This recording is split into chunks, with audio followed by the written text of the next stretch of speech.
Hey, welcome everyone to my chess stream here on Twitch and lichess. I'm International Master William Pascal. We're going to be doing a subscriber stream for my Twitch channel here. My handle on Twitch is Sladgie, S-L-A-D-G-I-E. You can check out my channel and subscribe. So once a week I do a subscriber stream. This is basically a stream just for subscribers. If we don't have enough subscribers watching, I'll play some games with the regular viewers as well. We're going to get underway here a minute or two early. I've been running into a lot of drop frames when I start my streams lately, and I want to see if this thing is, if OBS is going to work functionally or not. Little Penguin, what's up? Hey, thanks for coming. Good to see you. I don't know if anybody else is here. I think the subscribers tend to wait until a few minutes after the stream starts to show up. Then we'll get some viewers from lichess. You guys are welcome to watch. Basically, I'm open to doing whatever you guys want, but my plan and my recipe has been so far for the subscriber streams to do game analysis and blitz and classical chess. But you know, if the subscribers want to do something else, like have a viewer tournament or just you know, watch me play against random people, we could do anything. So what's up, Little Penguin? And let's see who else is here. I don't think anybody else I recognize of my friends list is online. We just got underway. Let's see if the stream is up. It is. King Crusher streaming as well. He seems to stream every night on lichess lately. But if we don't have any challenges, you know, I'll just play some random game or something to get it started. I'd like to ask you guys to submit your games. If you have an interesting game to analyze, we'd appreciate going over something cool. I was just watching the FIDE World Cup, and this match between Grishuk and MVL was very interesting, because it looks like to me Grishuk was probably winning in some kind of technical ending with a rook and pawn against bishop and pawn. At least according to the engine, he was winning. Now sometimes we need to analyze a little deeper.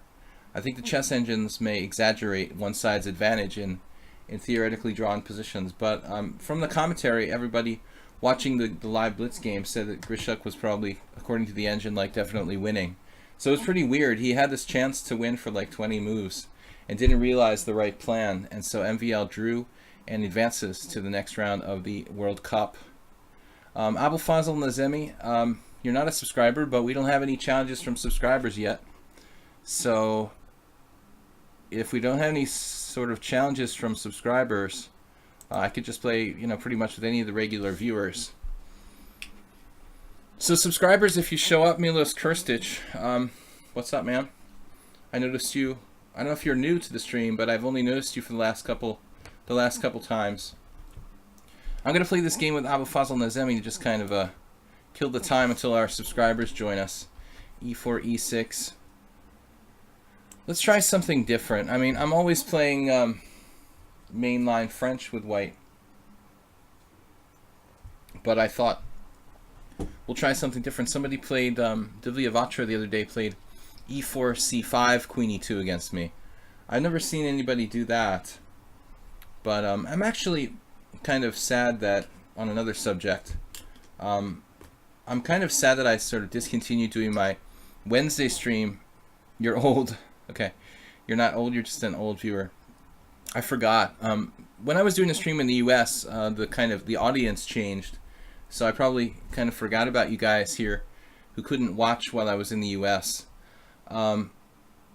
Anyway, on Wednesdays last months ago, you know, 3 months ago and beyond, I was doing a Wednesday unusual opening stream, and that's kind of fun, you know. So I was thinking of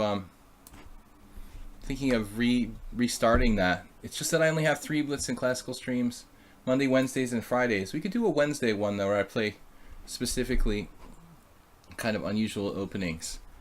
Okay, this is gonna be a weird game. I'm not usually playing this closed type of setup. I'm not a big fan of the closed Sicilian type of stuff. Very good setup by Black now. I think this is correct. Knight H6. Incisive, kind of approach by black, heading for knight f5. So you're not old, you're just an old viewer of the stream. We have a basic kind of King's Indian attack sort of thing going on here. There was a, speaking of old things, years ago, there was a really strong master who lived in the Boston area. He still does, but he's getting old now.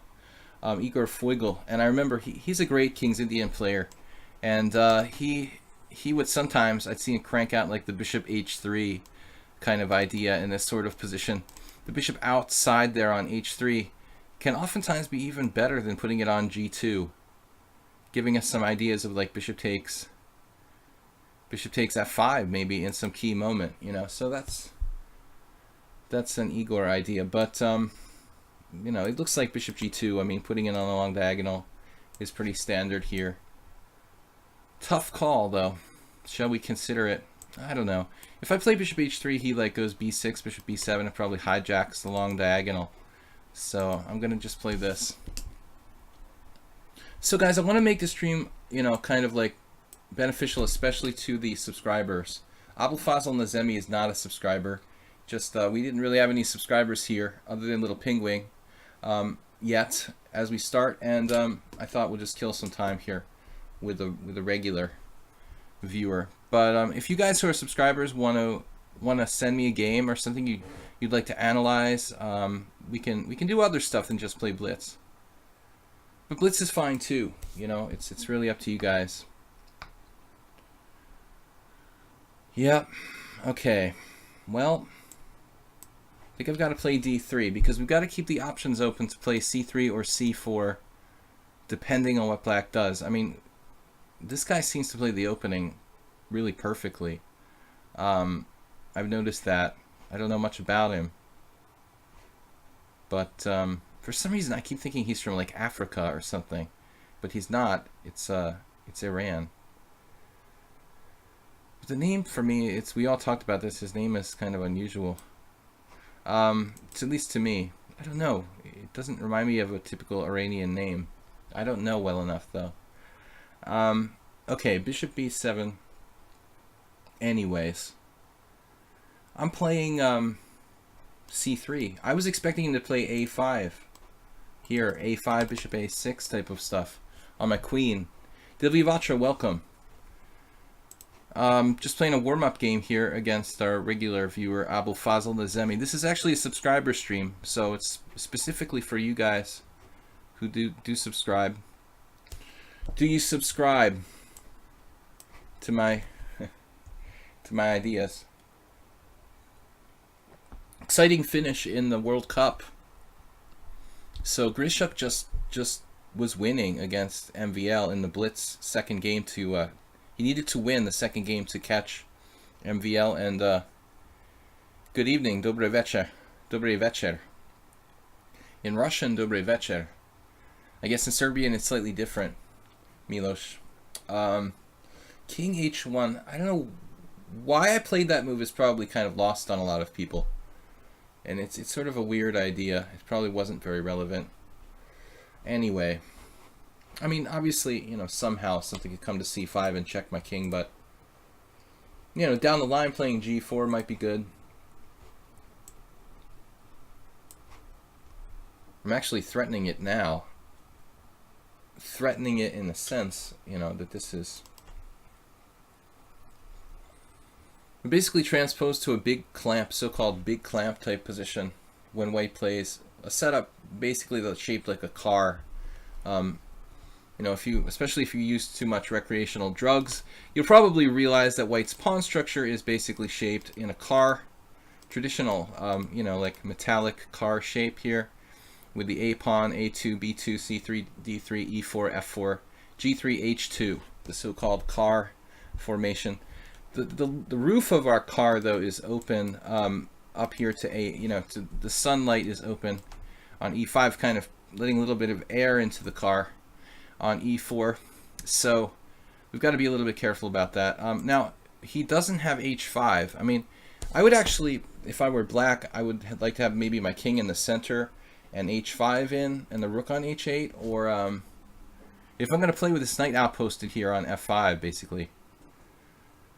So it's tempting to play g4. But we have to calculate some things here. If g4, knight h4, take, g5. His bishop is pretty much trapped, though. But he can maybe, like, chew his way out with f6 or something. That doesn't look good, though. So I think g4, he has to play knight h6 and then h3, I guess. It looks a little dubious for him to have the knight on f5 with the king on g8 and no ability to play h5. Okay, Little Pingwing, I can actually play. You got to go at 1945. Okay, Little Pingwing, we'll keep that in mind. So you don't have that much time. You're in the challenge list? You are in the challenge list. Okay, you're first. Cool. So if you play the next game, you'll have plenty of time. Dilyavatra, HGGGG. I don't know if HGG is a subscriber. Any other subscribers? Dilyavatra did not get in the list yet. Please join. Dude, Aqua, what are you doing, man? Don't advertise in my stream about a simul game. Come on, man. I'm doing my own thing here. That's not cool. Svidler won. Yeah, Svidler won. Boo played, like, I don't know, his repertoire, you know, pretty limited there. The English opening with bishop f4, never been a favorite of mine. Theoretically, it doesn't offer white much. I don't know, you know, what Boo was really expecting. Okay, it's like, it's rapid chess. Svidler's just really well prepared all around. So, bishop trapped on h4. What am I missing? It's kind of a classic bishop trap. It happens in the Alekhines defense. Oh, he may have an out. Okay, he has an out. I'm a little bit naive. Alright. Naivety. He doesn't get the bishop trap, does he? How fastly, it's like, what is that word that Donald Trump used? Bigly. Fastly is closely related to bigly. Okay, it's not easy to trap his bishop. I'll have to play queen g4, knight e7, or knight e7, queen g4, knight d2, knight f5, knight f3. But I still don't see how he really gets out of it. He can't play d4 without dropping a bishop. Basically forced. Knight e7, queen g4, knight goes somewhere, and then knight d2. Bigly and Traply. What did I try to say? Nefedov, what's up? I hope this time is better for you. Because of you and like one or two other people, I felt surveying some of the subscribers, it was a little better to do this. The other benefit to doing a little bit later, I realized, which hadn't really occurred to me, Nefedov, was that you know, if we consider the few subscribers we have, a couple of subscribers on the West Coast in the United States, and you know, for those guys, it's like the difference between, say, you know, 10 or 11 in the morning. I mean, it may, or 9 or 10 in the morning. It may actually be relevant. So he played bishop a6. That gives us a new option that I hadn't considered, which is actually to trap his bishop with my rook. Kind of a cool concept. But, you know, in a vacuum, it really looks like I should go for this. The whole bishop and nothing but the bishop. How can I get the whole bishop? Queen g4, bishop takes d3.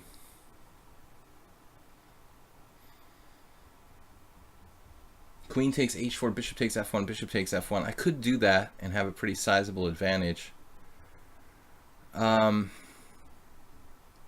Rook f3 also looks good, though. Let's try this. I may be making a mistake here. Bigly and fastly. Yeah, I saw an article on the BBC, Nefedov, about Americanisms ruining the English language. Uh-oh, I think this doesn't work. He instantly cranked this out.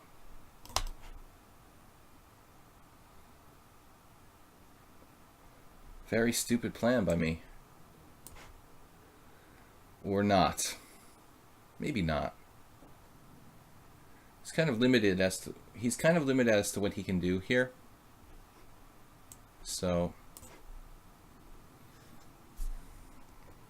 the plan is bishop g4.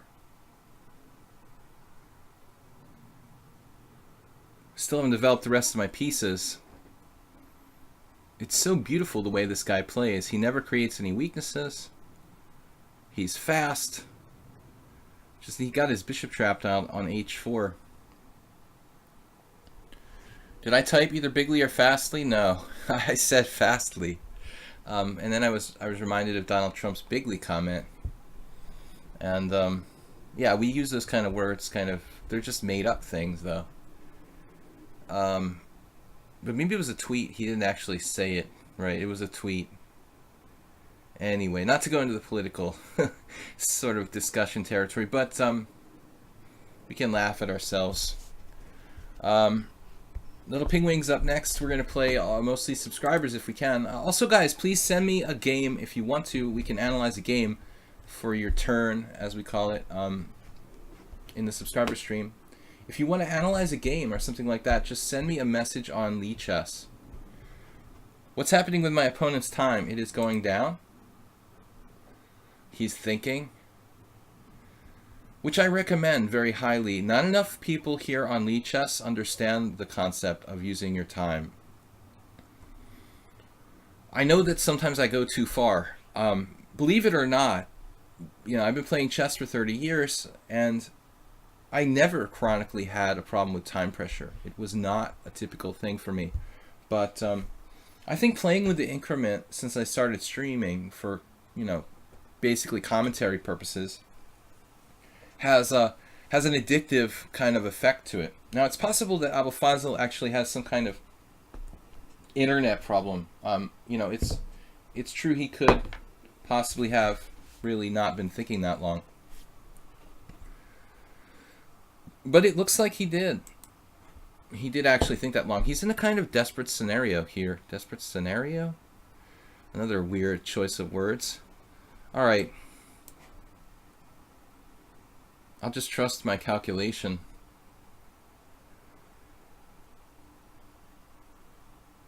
This was a really kind of fly-by-night operation by me. I still feel like I'm trapping that guy. A d4. Watch out for tricks.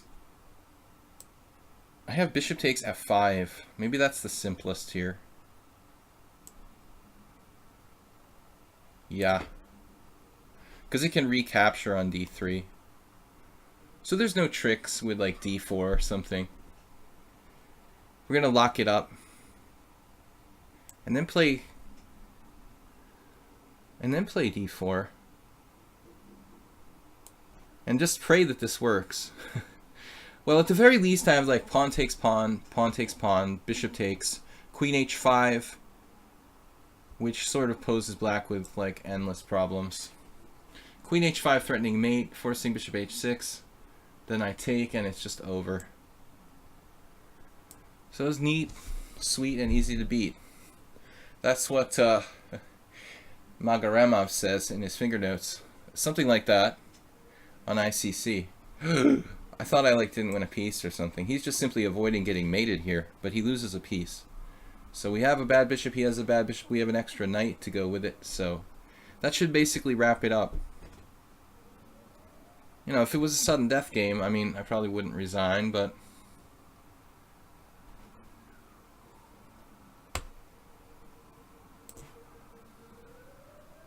maybe I stick the rook on h6, and yeah, we'll just like exchange on my terms.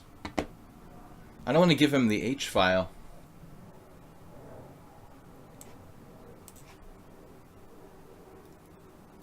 No time to really do anything aggressive that I can imagine. Only 3 challenges in the queue. Little Pingwing. I think, you know, a lot of people realize this is a subscriber stream, so maybe our guests are being polite. H4.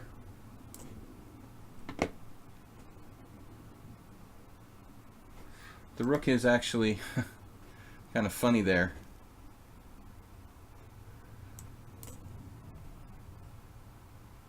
Black naturally seeking some kind of counterplay on the queen side.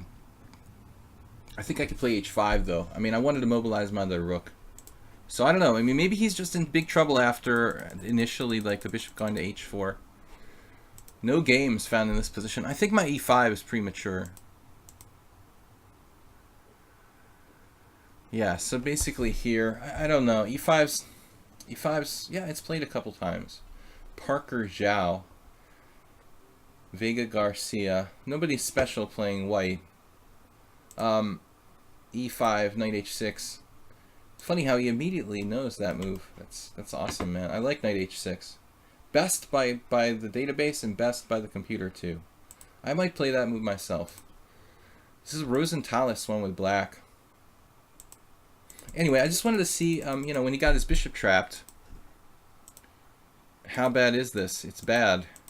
G5. I mean, maybe it's just losing for black immediately. Guys, cheers. Chigorin's move, right, Nefedov?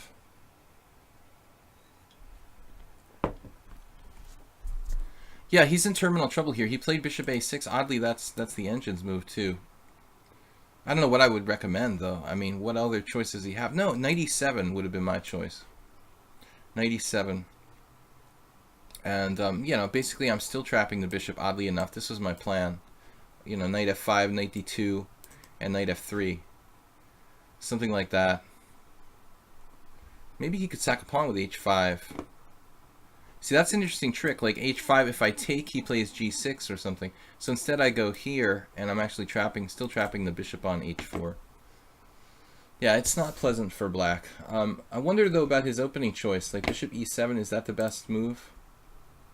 Accordingly, according to this, you can play, you know, e5 I always thought is a funny move. Yeah, you can play that, or c5, of course. Or bishop e7. Yeah, kind of a mainline move. The engine also likes bishop e7 best. I don't understand what. Either way.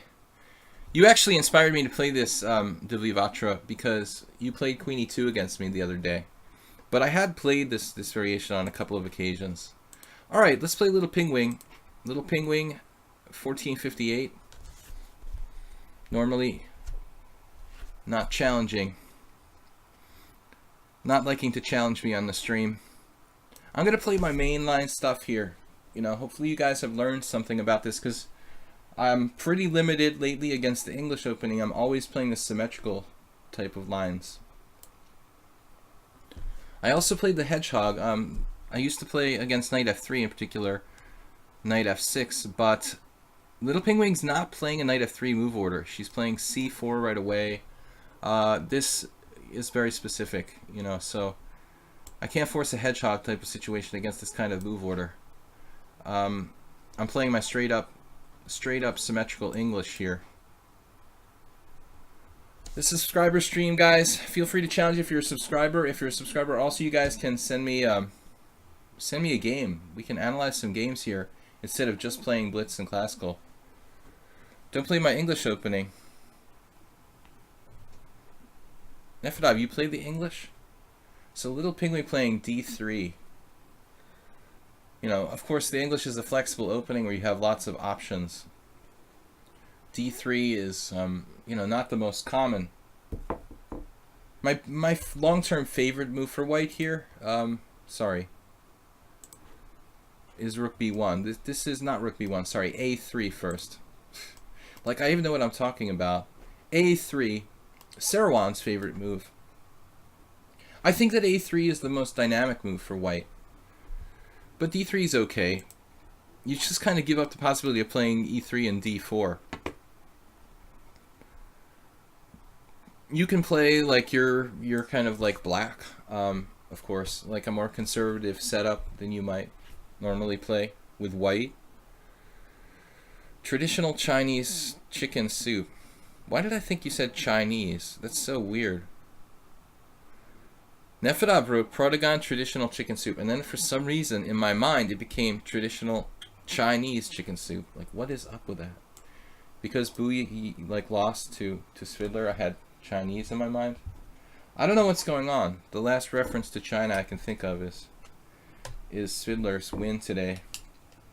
I don't know, guys. It's sort of weird to watch the World Cup, fizzle out into blitz games. Although, let's see, that was rapid. It was just a Grishuk and MVL that went to blitz. Those guys it's great too because they're like two of the best blitz players in the world. Either one would be capable of like winning the World Blitz Championship. So it's kind of cool to think about it that way. Okay, well, if the possibility exists for white to play for e4, I kind of want to shelve the knight h6 ideas.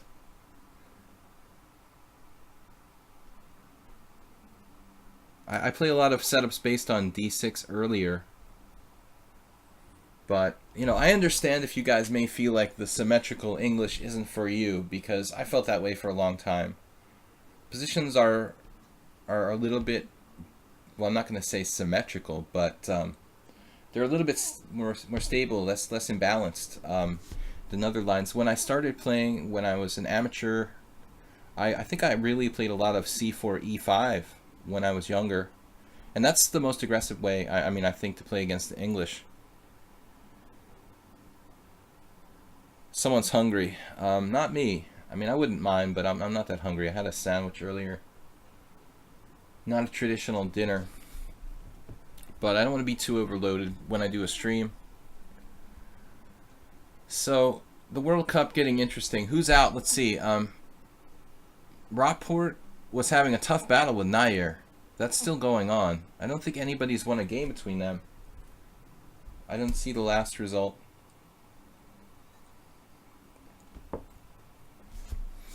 Nair seems to always rise up whenever he's in some kind of key tournament.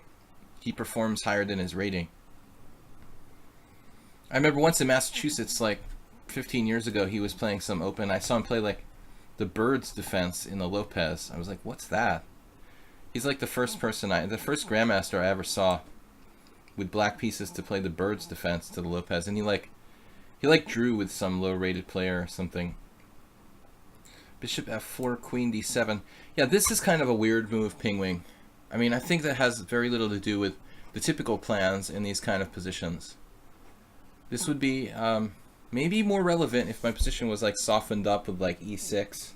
That's sometimes you see that, like provoking this, pressure on d6.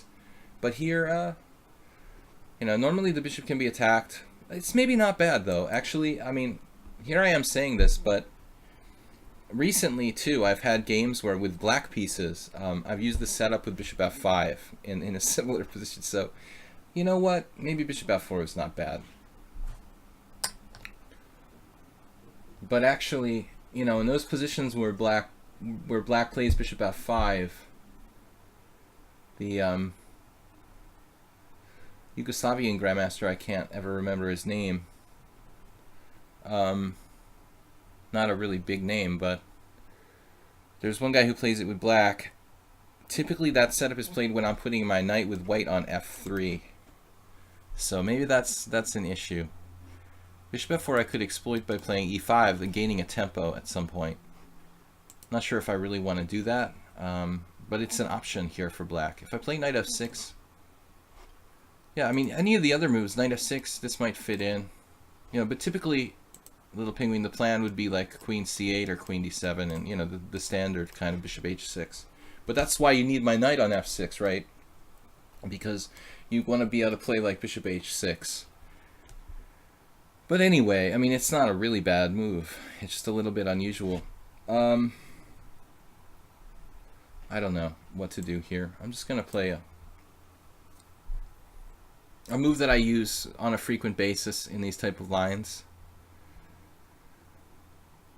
I don't have much, but you could argue that maybe black has a tiny plus.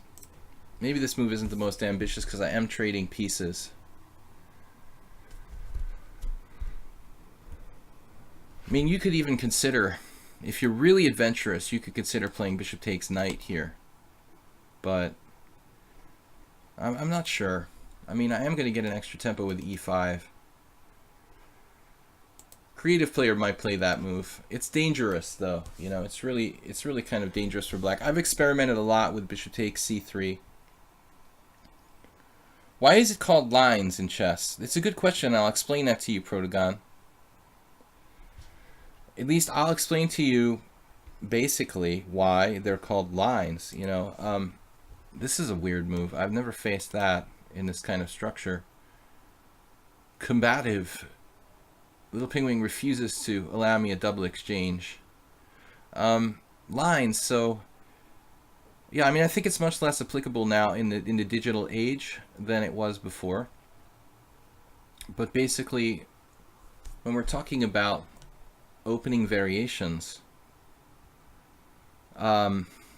traditionally chess was studied, openings were studied through books, through encyclopedias and books. But the first chess opening books, like I had in, say, like 1985, very old. I remember I got this out of the library. There was this really old book. I can't remember. Modern Chess Theory and Practice or something like that. It was this huge telephone book, like thickness, opening encyclopedia. I don't remember, like Fred Reinfeld or some generic author. So it was like a reference book that covered all openings, and if you opened it up, it was even like the older notation, descriptive notation.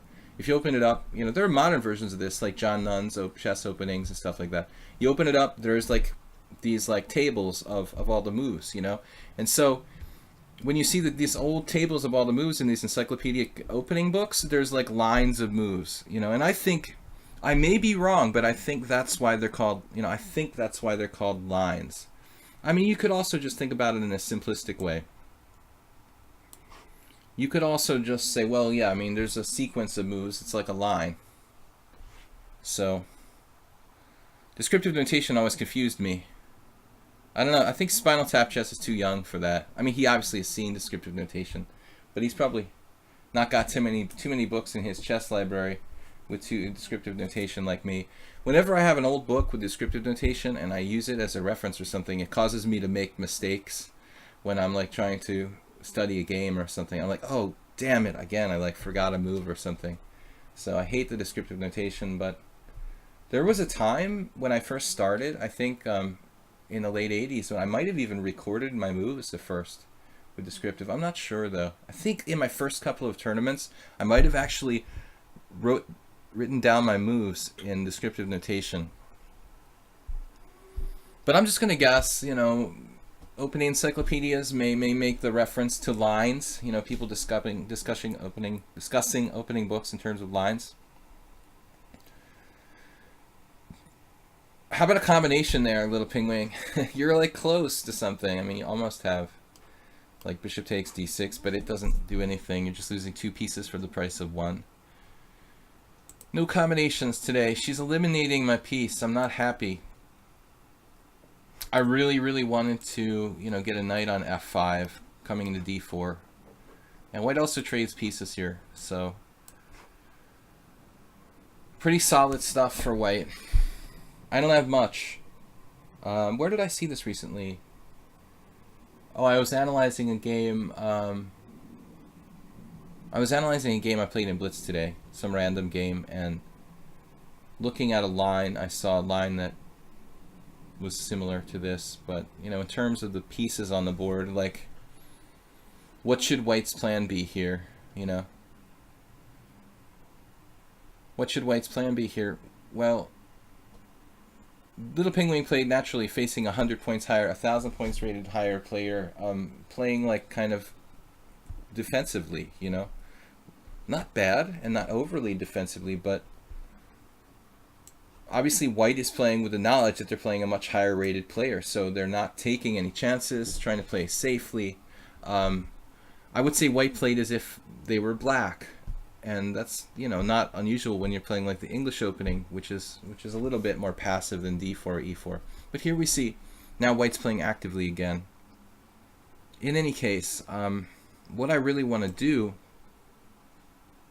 Ooh, there's a nasty combination coming on. Wow. That is brutal. Like rook d8, pawn takes pawn, and I'm like lucky to not be worse. Okay. You guys see this combination with knight takes c5? There's no combination. I'm having hallucinations. No, it's there. Rook d8, pawn takes pawn, d takes pawn, and knight takes c5. Pulverizing black.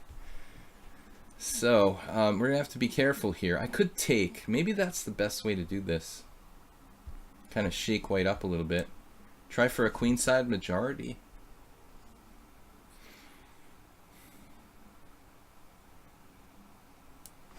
Kind of hate to do this. But, you know, I'm giving up my control to center. You could easily play something like rook on a c8 here and just hold. I think the position is truly equal. I'm back, guys. My dog. The dog pooping quickly. That's awesome, man. You teach him to poop in chess pieces, shapes, or something. I had a dog that was like a male dog, and he used to always like poop on top of the bushes because I think it was like a sign to show how big he was. You know, it was like an intimidation tactic. Yeah. It's been a long time since I had to walk the dog, though.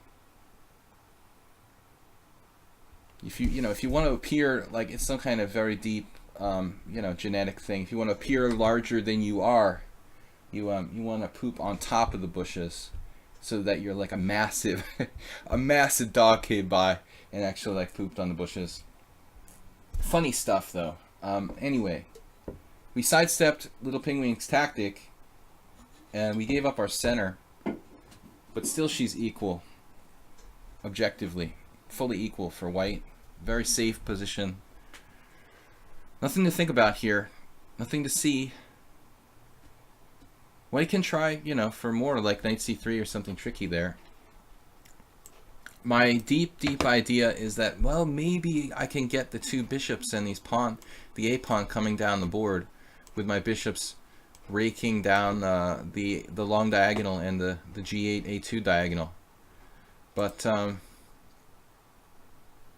think that white can probably put a stop to that. Although, maybe b5 a6. For what it's worth, we have a passed pawn. There you go.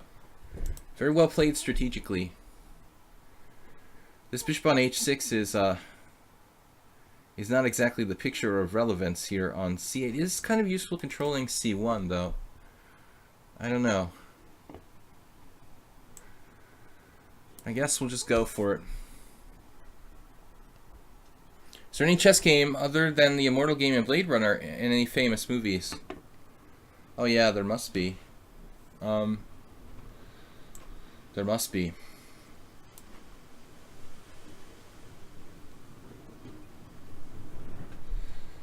I was watching the original Twin Peaks series the other day. They have a lot of references to chess, but it's all sort of silly and sort of childish. Rook b4. And that's not a movie. Anyways. Yeah, this bishop's got to go. I also don't like this knight fork hanging around here on g7 or f6. I'm afraid this is going to get decided by time. Sounds like a storm is coming up outside. There's like massive winds. A lot of famous games. Pawn Sacrifice. You mean Pawn Sacrifice? That movie about Bobby Fischer? It's not really a famous movie. It's just a, Hollywood movie or whatever. I think he means like famous movies. Like Blade Runner is super famous, cult famous. What are we doing here? With e3, it looks like Little Penguin's trying to play d4. Okay, very well then. Now I try to stop them from playing d4. A tense game where I'm afraid it will be decided mostly by time. White has played well.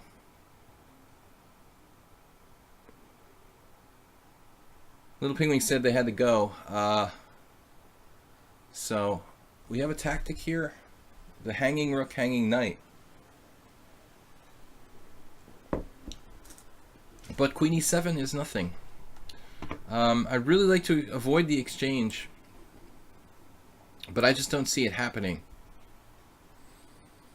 Now we can pressurize d3 for whatever it's worth.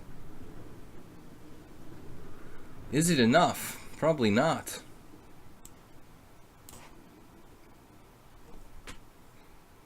d4. Oh man.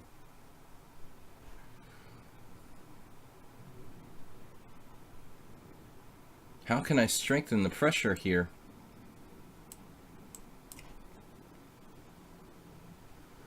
Took with the pawn.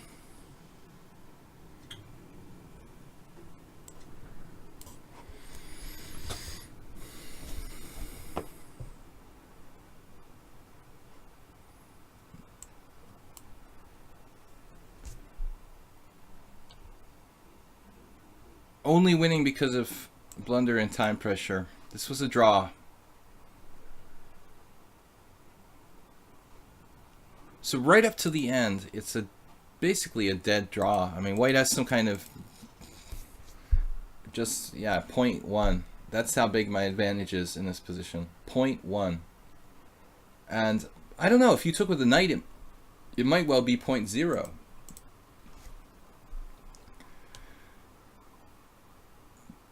After knight takes d4, it's 0.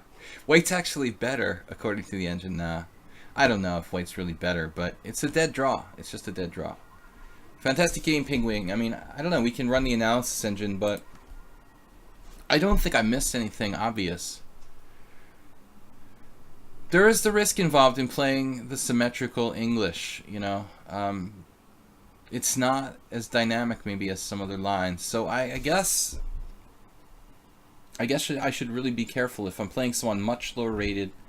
It probably is a bad idea to play this because it's just too stable. Too stable. White made a crazy blunder, but good game. Totally correct. I don't think we're going to find too many games. Okay, d3. d3 does have games. b6, not very common. Now knight f3. Honestly, I mean, to tell you the truth, well, what other options do you really have here? You know, e3. Anyways, let's see what we got. Castles, d6, actually main move, bishop f4. So this is provocative, but there's no need to put it on f4. I mean, I think that bishop d2 is normal. You know, you really don't. I don't think you really benefit from anything with bishop f4 necessarily. You give the queen the d2 square. Anyway, interesting move. I mean, it's kind of like bishop f5 in the reversed version of this. And, yeah, I mean, another move I probably shouldn't play if I'm playing a lower rated player. Knight d4, trading pieces, not really what I want to do. Against a stronger player, I'd like to do that, you know, to equalize. But against a lower rated player, the onus is on me to actually play for a win. I could have played f5. It's pretty crazy. Maybe that was actually a strong move. White can play knight d2, and then the bishop gets tripped up. What's happening here?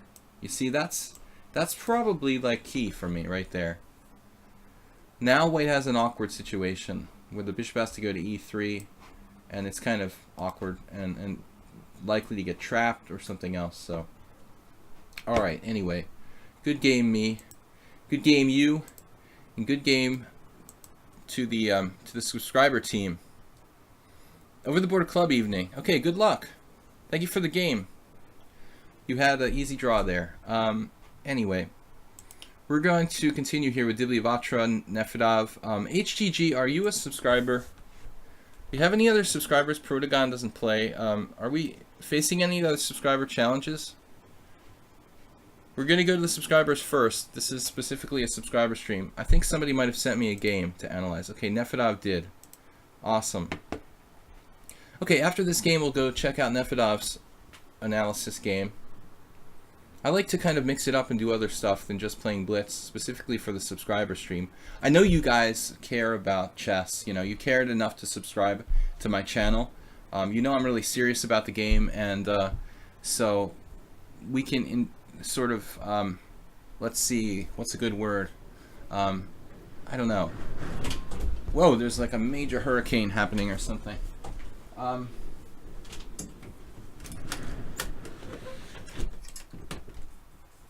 Hold on a second.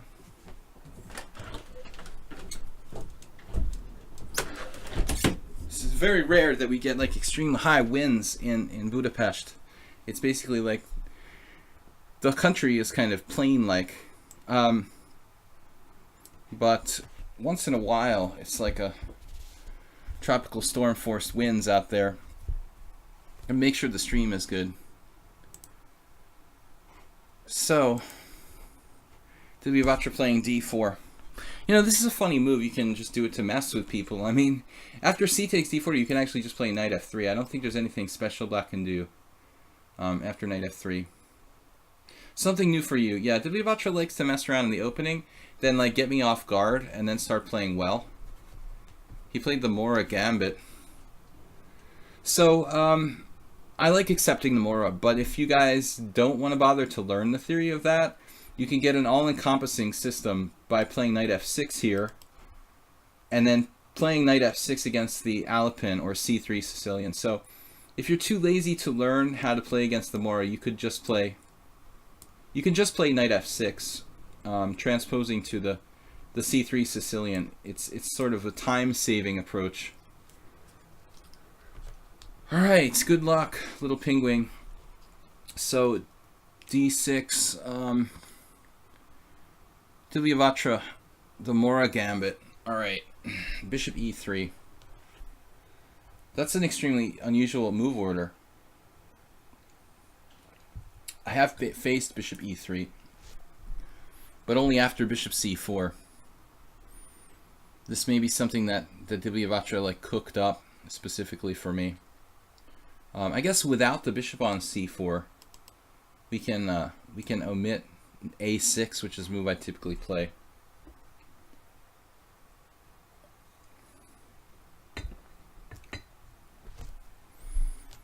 No pressure on f7. So in the event of e5, I can play knight takes e5, knight takes e5, d takes e5, queen takes d8 check, king takes d8. I don't know, you know, maybe being up a pawn there. You can also take with the pawn. Put your mouse on my name and see my blitz rating. 2407. 007.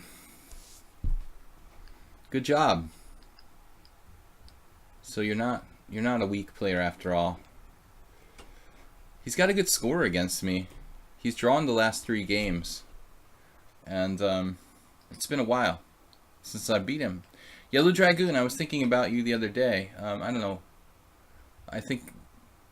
Why was I thinking about you? Well, you just hadn't been on the stream in a while, so I figured you're probably going back to school and you have a lot of other activities you didn't have, you know, in the summer. So that's what I was thinking. Also, thanks for your you know, hosting me when you stream. I noticed that you got me on auto host, so that's cool. Wasabi, welcome. So guys, we're playing subscribers. Bishop c4. This transposes to Lev Milman against me, I think, from very, very long ago. Lev Milman isn't a household name. He's an IM from the United States. He was a strong, talented kid like 15 years ago, but I think he kind of quit playing to go to school, and maybe he does other stuff outside of chess. But he was a Mora specialist, and we did face bishop b3 against either him or Mark Esserman, but I can't remember which one was which. Queen b6 now.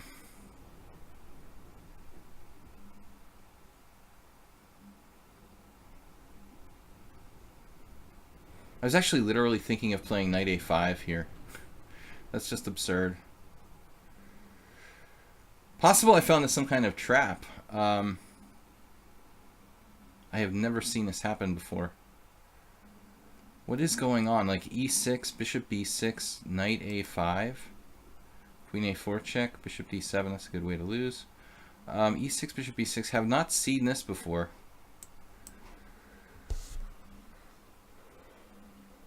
Some kind of specialized trap. Dubivac's just like, oh, I'll just try something new for me. This is like some carefully orchestrated thing he was preparing for the last hour. It's a very, very specialist move order, bishop e3.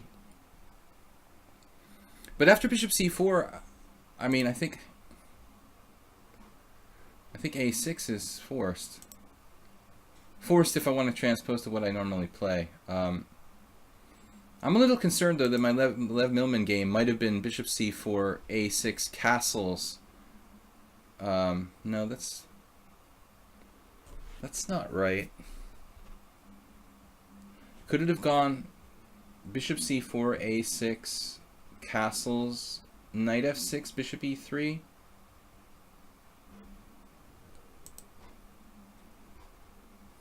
The game's not in the database or anything. So we have a very tough problem here. I feel like I'm playing the Evans Gambit or something. Although the bishop on b6, you know, what he really wants there is a knight on b6. I mean, seriously. So it's probably not fatal or anything for me. It looks mildly inconvenient, to say the least. But now we have a real dilemma. Queen d7 or queen e7, both of which are serious concessions. I'm going to go with queen e7 pretty quickly here.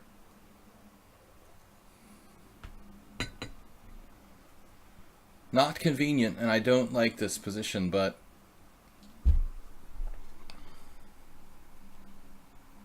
can we consider g6 now? g6 any bishop g7?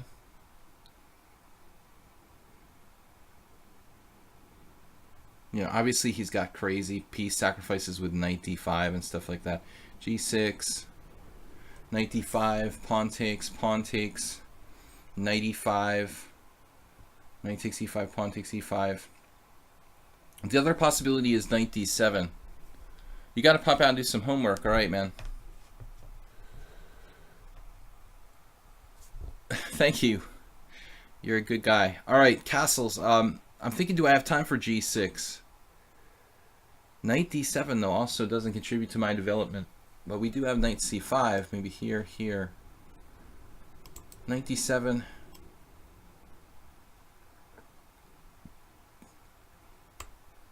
I don't know. Ousting him from b6. If he does go back, we could do the same, like play queen d8. But this is a really scary situation here.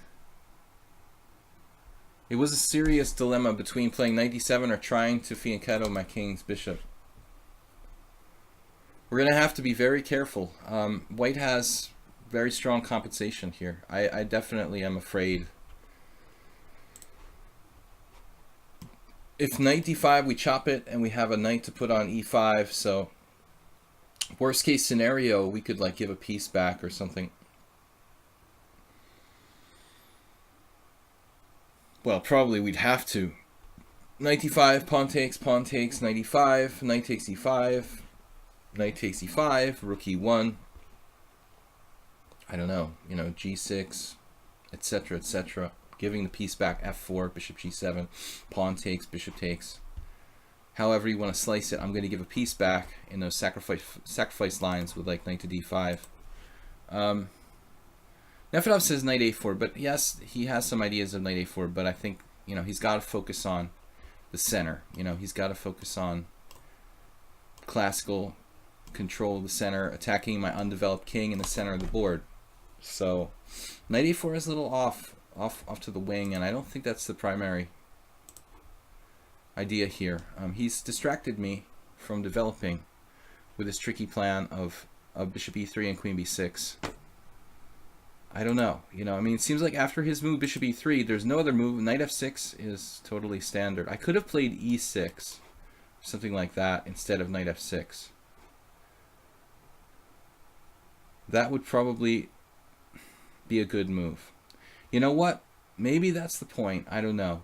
Maybe that's the way to take advantage of this bishop e3, to just go ahead and play e6. Because in the e6 lines, normally that bishop comes to f4, and then it harasses the d6 pawn. And so he's already committing his bishop to e3. Maybe that's better, you know. I should have just played e6. After bishop c4, simply e6. And yeah, I have a slightly better version where he hasn't played bishop f4, he's played bishop e3.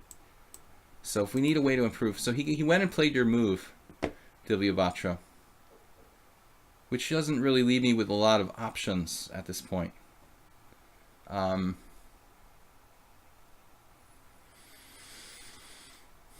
This knight has to remain on d7, obviously, to control b6. It's kind of looking like g6 is almost forced.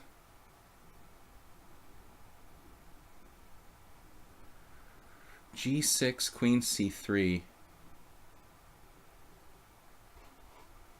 I don't really have another suggestion for myself here.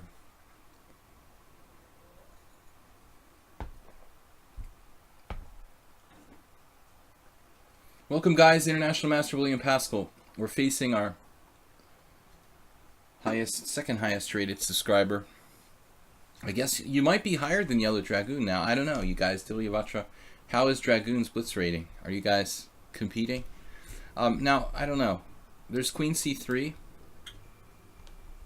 And I have a couple of options there. Well, actually, numerous options. f6, even rook g8 should be considered.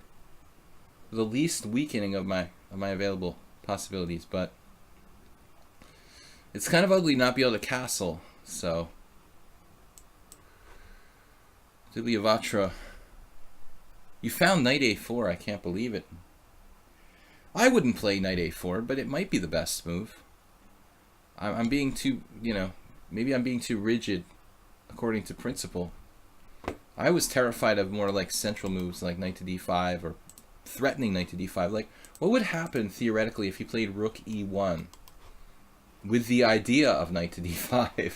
Okay, you know, I mean, for example, I don't think that Mikhail Tal would have played knight a4. I just don't think so. He would have played something more flashy. Let's see. All right, so queen c3, f6, an ugly move I've played before in the Mora. This is look at the pieces. The white pieces are like only playing with pieces, no pawns. It's a scary situation. I guess I have to go here. I hope this is the right move.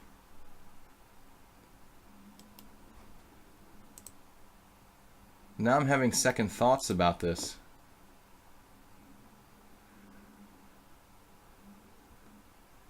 I have a threat to take here. I could sacrifice my rook to win two pieces, like knight takes c4. I need this knight on d7, I believe. So we're going to take like this. This guy is holding my position together, just barely. It's like watching Star Trek when the engineer Scotty is like, "Captain, she's going to break up." This is the situation here. Without this knight, the whole like Starship Enterprise is going to like fall apart. It's keeping him off of c5. It's keeping him out of b6. So we obviously have a little possibility of queen b4 maybe. Queen b4. And then there's the perverse rook takes d7. But I don't buy it.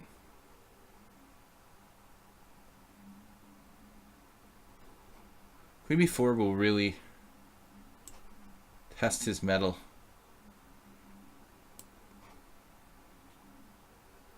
Attacking all of those pieces. Oh, he just insta-took it. This was not expected. Wow. So, Dilyavatra is just like in time mode. Ah, I feel so free. I mean, there's no more queens on the board. I'm in like utopia here. It's still not easy to get out of this bind, though. I kind of... Maybe I was a little too optimistic. I don't know. But bishop d8. Bishop d8 takes, king takes, knight b6, rook b8. Any. This just barely works according to my calculations. Okay, Divyavatra strong. He's very strong in, yeah, f4 is an idea. He's very strong in blitz scenario. The scenario is to keep my f7 pawn protected.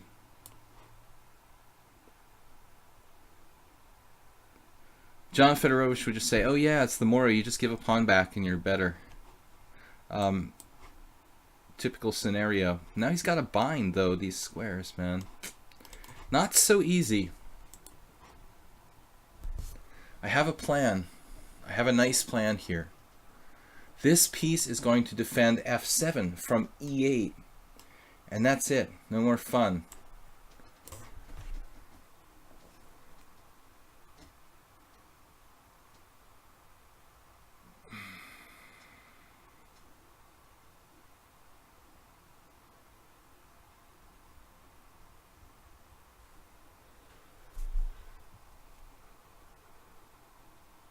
Yeah, it's the only way. I missed it. But it's not that clear. Amazing resource. King e8, bishop takes, check. King up. Rook d8.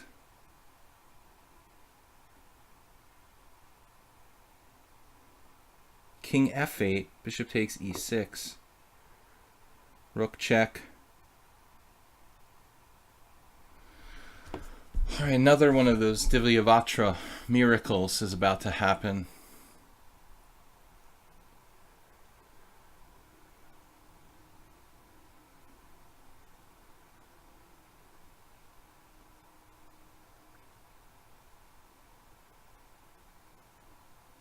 King f8.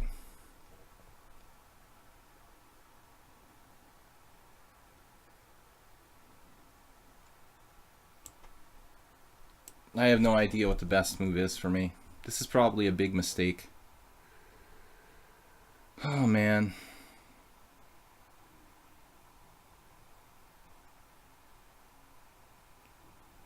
Of course, he can just take there.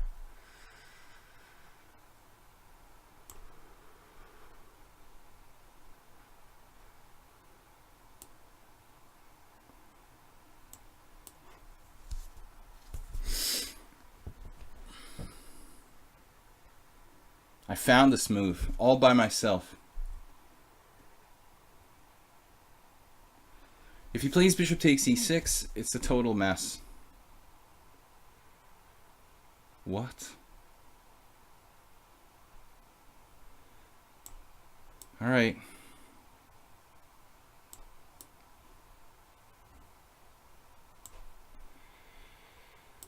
What a guy. AmazingTactics.com.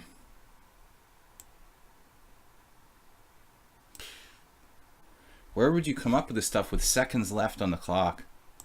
That's just unbelievable.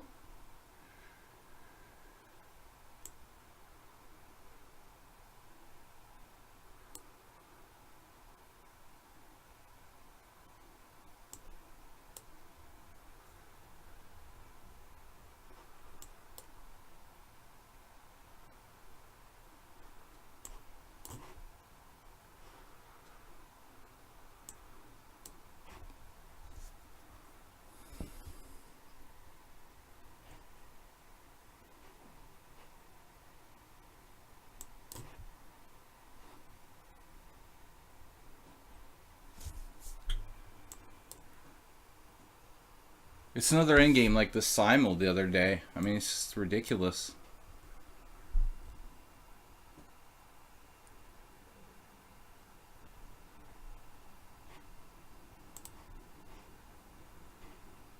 I have to click twice to offer a draw? How does it work? I think you're better here. You know, you should at least try to win this. Apparently it's not a win, but man, wild game. I can't believe you have rook takes b7. That is insane, man. That is the craziest game ever.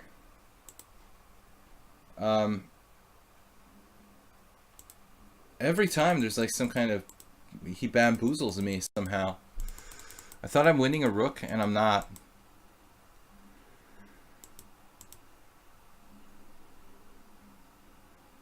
It looks like I played the best. But one very important point here, really, is that I should probably just play e6 in this position. I think I've got some lag because I'm not coming up with any games here.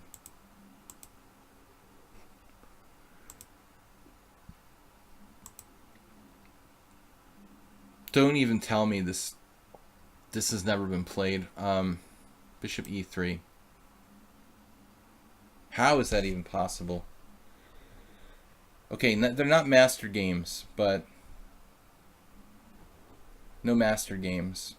That doesn't mean there's no games. There's probable games. I mean, the Smith-Morra is very popular, especially at the club level. There practically have to be games here. Amazing game, really. I don't know how you you know, how you trust my engine as far as game analysis. It's not, my computer is not that fast. This is like you could write a, you know, article about this game. I mean, it's so funny. The opening is interesting and the end game is interesting. And look at the flat line after king g8. That's like impossible. But if you had played bishop takes e6, maybe we're better. I don't believe that bishop e3 has never been played. That's ridiculous. Bishop e3 has a very distinct advantage. Okay, I should probably play knight f6 and e6. Okay, I mean, there's no way there's no master games in the database here. I definitely played this position. Unless Millman played castles first. He definitely put the bishop on e3. Vivivacha with 9 cent pawn lost 1 inaccuracy, and me with 10 cent pawn. You know, we're both computers, basically. a6, queen b3, e6, bishop b6, best move, best move. Castles, best move. Now, knight a4 is controversial. I still don't believe that's the right move, but Nefedov voted for it. I don't know, even this, I was suggesting rook on f to e1. Yeah, the problem is I take your bishop. I guess you're right. You know, I just take the bishop. And it's too big a concession, too big a price to pay. Okay, Nefedov, you're right, man. I mean, I think when you're right, you're right. The engine says, well, you could bring the bishop back, but that's not really appealing, is it? To allow b5, well, now my queen's on e7. You know, you've accomplished your goal of disrupting my position. So I think I expected bishop e3. How do you define a cent pawn loss? Well, you have to ask a computer programmer. It's a new concept, basically. It's not a new concept, but using it the way we use it here on lichess is kind of a new concept. Revolutionary. Bishop e2. Yeah, I expected bishop e3. This is so cool a game. Knight a4, g6. Now, I also thought about something else here. Wait a second. Knight a4. What was I talking about during the stream? Wasn't there another move? g5, according to the computer. Yeah, I mean, thinking outside the box, g5 is actually a pretty cool move. We could actually play like g5, h3, h5, and black takes over on the king side. I like that. You know, if you go here, I play h5. And black has the initiative in this position. I have that extra central pawn to protect my king. And like white is playing on the queen side, I'm playing on the king side in an open Sicilian. Crazy game, man. Let's see the ending. I was there like talking about, oh, I'm going to put my bishop on e8, you know, and life is good. I'm better here, but I just, when I spoke, you know, I immediately saw it. I was like, oh my god, he has rook takes f7 check. And it works perfectly. I always see it, you always see it like right after you make the move, of course. I'm like, oh no. Maybe more accurate to take the other way? Rook takes d7. This is more accurate. Or is it? Well, I don't know. I don't believe black can be losing this. I just really don't believe it. I mean, I could even try to go out with my king, but king d8, bishop takes e6, and then rook c7. I have to give up my rook here to rook f8 check and try to like grovel for a draw down 2 pawns. What? That doesn't appeal to me. This just really isn't appealing. Rook e8 check, king f7. Some sort of very strange theoretical draw. Oddly enough, my king position is probably just as important as these 2 extra pawns. Anyway, guys, nice game, man. Not perfect, but close. All right. That's why we do this, to play quality games. That would never be possible in a 3-0 game, to play a game of that quality. Never happened. Nefedov, you've got a game analysis up here. Let's do that. Nefedov against Dilyavatra. Is this from the tournament? So guys, we're streaming till 9:30. Whoa, Nefedov has 9 cent-upon loss? Oh no. Oh no. What is this? What is this? Where is the game from? Just a random game? Yeah, you guys didn't play this in the tournament. Just using some tricks and time advantage. What happened? What was the result? Black resigned. Well, Nefedov played a perfect game. 9 cent-upon loss. Open Sicilian. Classical. So Nefedov plays bishop e2. Quiet move. You know, here, Dilyavatra, you know, you may not be a dragon player, but I feel it's much safer to play g6 than it is to play e6. The main lines of the Scheveningen are very scary for black, or somewhat scary for black. But anyway, it's fine. Lots of theory in this position. So this is so-called Spassky, the so-called Spassky variation. Am I not correct? Spassky's move. This was popular before I really got into chess, I think. The early 80s, probably. Early to mid 80s. E5. It never really appealed to me for some reason.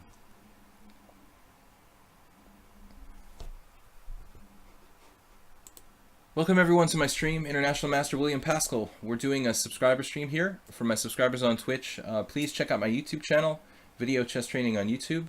You can also subscribe to the stream here on Twitch. I appreciate it. We've got streams Monday, Wednesday, and Friday. It's usually in the morning, European time, 10 a.m., as well as Tuesdays. What am I saying? Tuesdays and Thursdays in the evenings, around 7 p.m. and Sundays around 6:30. So, okay, here we are. You're not supposed to trade knights, but the engine likes the move. But I don't trust my engine. It's not fast enough. The Stockfish is really based on the processing speed of your computer, you know. You have a fast computer, your analysis is going to be a lot more accurate. My engine is just not, you know, my computer is just not that fast, so I don't really trust this this evaluation I've got up here. I find it very hard to believe the best move is knight takes c6. I mean, this position has been analyzed since I don't know when, and again, it goes back to Spassky, when Spassky was still like an active player, which is like the early 80s. I mean, if knight takes c6 was the best move, I would think like it would be played more than 78 games with a minus score. keeping the tension, keeping the pieces on is normally the right thing. So this is playable. There's wins by Gata Kamsky and typical Kamsky kind of thing. Keep it simple. Trade pieces, get an ending where you got a slight advantage or something. You know, Gata is a great technical player, and he's a fighter, and he can play for like 15 hours straight if necessary without getting tired, or at least he used to be able to. So he's, you know, he's willing to play 150 move games, no problem. Okay. Nefedov just simplifies. Again, another move which I don't like on principle, because you're liberating black's bad bishop on e7. But structurally, okay, you know, both sides have isolated pawns now on c6 and e4. We're still in book. Queen e1 is the engine move. It's also a novelty. No, it's been played. It's the second most common move. So this is still theory. It's a standard maneuver in this variation. This is totally standard. Camel Culture, what's up? World Losers here. I asked a 620 player today at chess.com. You played a 620 player. Well, that means he's probably like, you know, a 2600 rated computer. He's actually an anonymous chess killer. Camel Culture, what's up? Don't clutch any camels, okay? We're gonna be streaming what is today? Tomorrow morning, 10 a.m. CEST European time. Catch Blitz and Classical Chess tomorrow at 10 a.m. Yeah, anyway, so far so good. We're still in theory. Dorian, as recently as 97. That's about the end of his career for playing. Okay, Queen G3. So now it gets interesting. Mr. Dubliavatra played Queen B8, which was played by Riccardi back in 95. Okay, we've got to be able to meet Bishop H6 with something. Usually Knight E8. It's passive, but it does the job. This pawn on E5, I don't know how important it is. Maybe it's not that important to black, really. I mean, if we get the pawn on B2, if you think about it, if black wins the pawn on B2, you, I'm trying to get rid of those arrows for the computer moves. You break up white's whole structure. I had a student who we analyzed the game in this kind of structure the other day in the Sicilian. If you win this B2 pawn, I mean, there's just no end to white's structural problems, you know. The pawn on E5, black can kind of afford to give that up. But if you get the one on B2, he's got these awful problems with all his pawns are weak, you know. So, Queen B8, Bishop H6, and then Bishop C5 check. It looks like this is where black got off track. Dubliavatra, admittedly, it's kind of hard to understand the point of Bishop C5 check. You know, what's the plan? Like, he wanted to play Bishop D4 later on? I mean, Knight E8 is a necessity. There is no other move unless you're planning on sacrificing the exchange, which isn't, you know, black doesn't have enough material for that. So, it would be nice if your rook didn't get boxed in on F8. This was a pointless move, which probably weakens black's protection around the king side a little bit. Knight E8, Knight A4. Right, and that's why Bishop C5 is bad, because it just ends up getting attacked by this convenient move Knight A4. Yeah, basically a perfect game by white. C3. Another mistake to play Bishop D4. You know, it should go back to E7, where it can kind of keep the peace. GM Fabiano, funny. Fabiano, okay. I just want to caution you guys. I'm not responsible for any kind of links you guys click in my stream. Anyway, be careful that you trust whoever's putting the link there. I'm sorry we have to be so paranoid, but Bishop B6, Rook D1. So Nefedov lost the pawn here. Materialistic move. Yeah, okay, well, the only move that I've seen thus far from Nefedov that is concretely questionable is Rook D1. doesn't really, you know, have a clear plan. He's just putting the rook on the open file, but like the engine likes it better to play like b3 or something. I like b3. It's more constructive. You've got a plan, a very nice positional plan to play b3 and bring the knight back into the game off of a4. I mean, you can take his bishop if you want to, but you're going to fix his pawn structure if you do that. It's a tough call. You know, if you really want to fix his pawn structure, that is his bad bishop. So I'm not sure you want to do that. And now rook d1. Okay, so Divivacha calls your bluff. He wins a pawn. And then rook d7 on the 7th. What happened now? Okay, king h8 is a normal move. Bishop e6 is a normal move too. But now rook e7.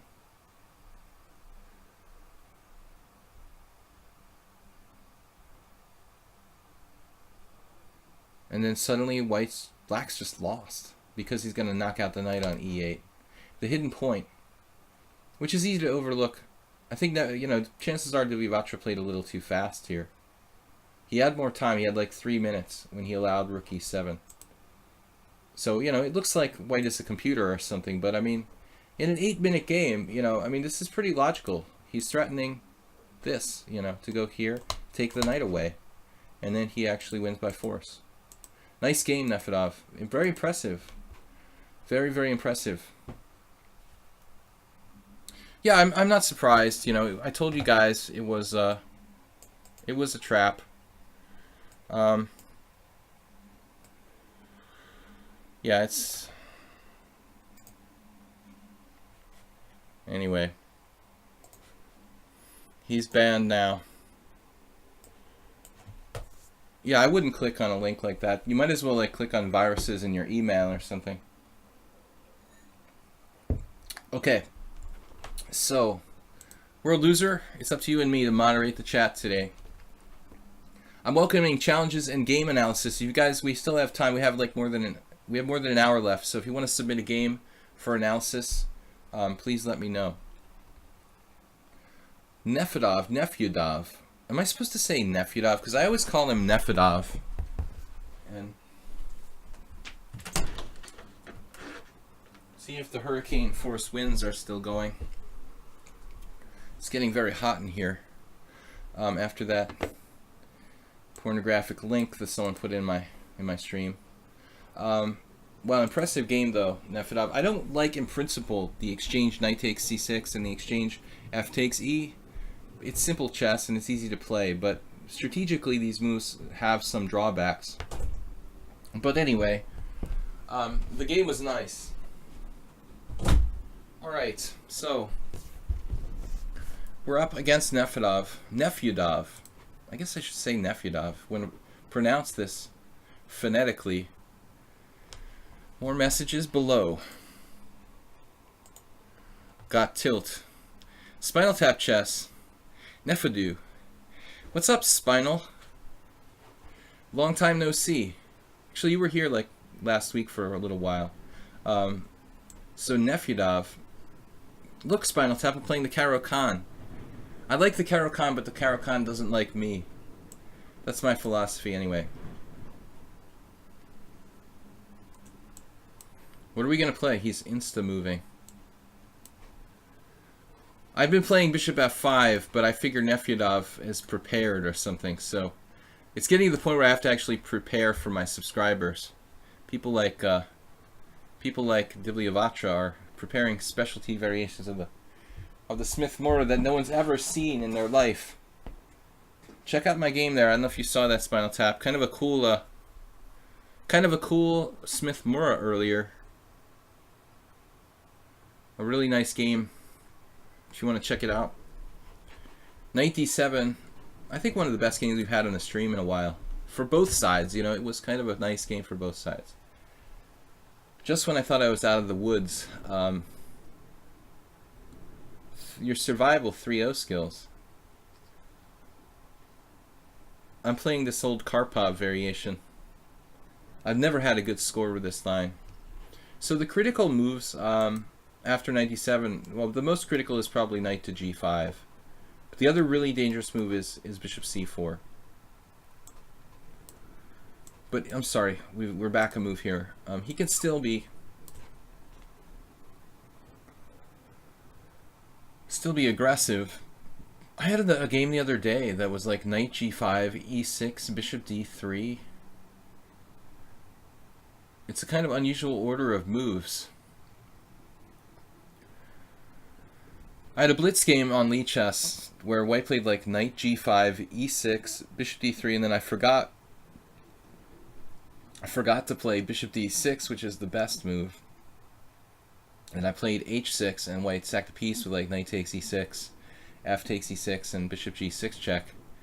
It's actually not that clear, but it's kind of unpleasant for black. I lost that position 25 years ago against my friend Joe Fang. Now I looked at it for the first time, really, like since that game. I mean, it's so nice having the engine at your disposal on lichess and just can immediately go over your games. Something I recommend, guys. If you're not playing a bullet tournament, if there's a little time in between games. Okay, this is more traditional. I think I saw some Judith Polgar games. We had another. Oh, I know, one of my other viewers. There was a simul game against the guy move 11 in this position. I think it was this position. We played like bishop d3, and I played bishop g4. But yeah, actually, Spinal Tap likes to put his bishop on f5 as well. Probably as good as anything here. Trading bishops in a very cool way.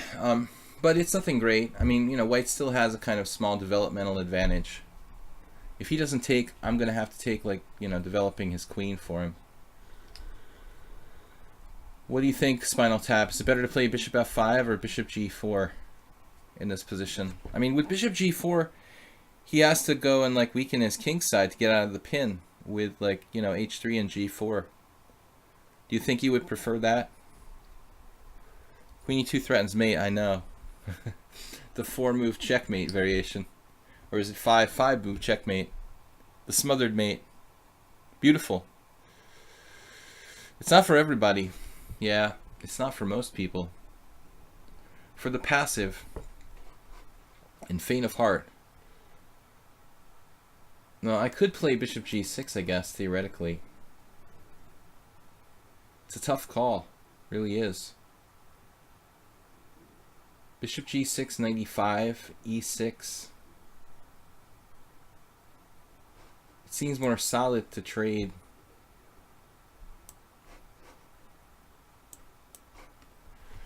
It's not very exciting, is this position for black, but we're solid, you know, that's the important thing. We're playing the Caro-Kann, and we're solid. So Divyavatra says, send your 3-0 game where I'm lost like always, but win at the end.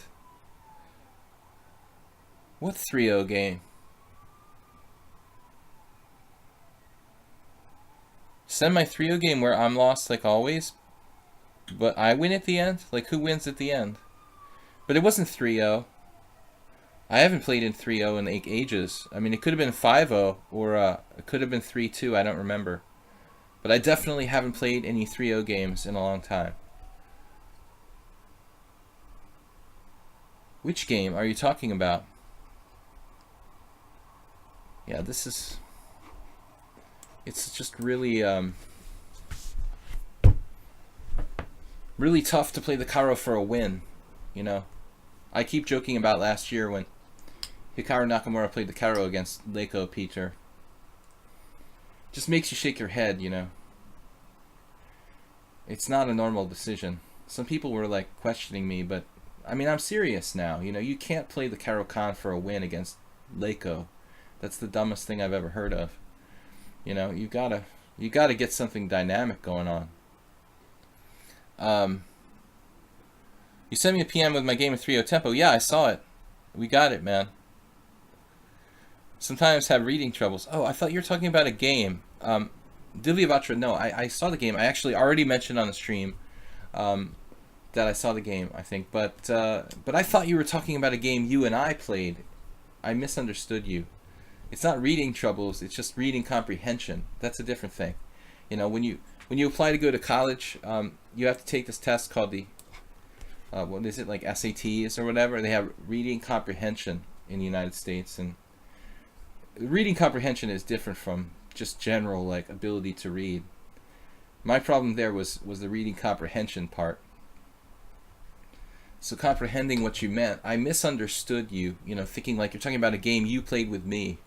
And that's why I was like, what? I don't remember a game that goes along those storylines. You were in the toilet. I thought you said... It's so funny. I thought Diliavacha was going to be like, I was in the toilet during our game. Once I don't know why, it was like morning and I was like brushing my teeth, but I started a blitz game. I told this story once before, but I was playing Mark Ginsburg on ICC, and I was literally like flossing my teeth while I was playing like a 5-0 against Ginsburg. And like somewhere in the middle of the game, I couldn't resist like, telling him like, hey man, I'm like flossing my teeth during the game. He didn't believe me though. Rook on F to E1.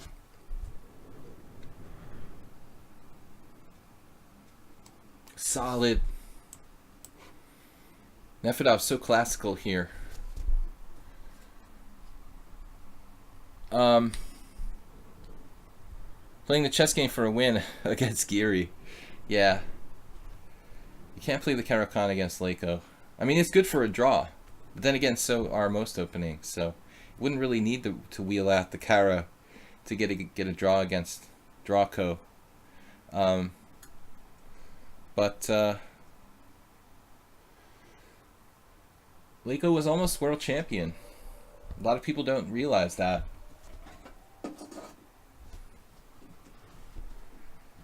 Very close to being the world champion. Okay, C3. I guess we go Queen A5. We massage the queen side a little bit here. Nefedov, you gonna drop that pawn like you did against Diliavacha? Like offer me something? A bonus pawn? I'm playing very classically here. Rook D8 and C5. We try to get the break in.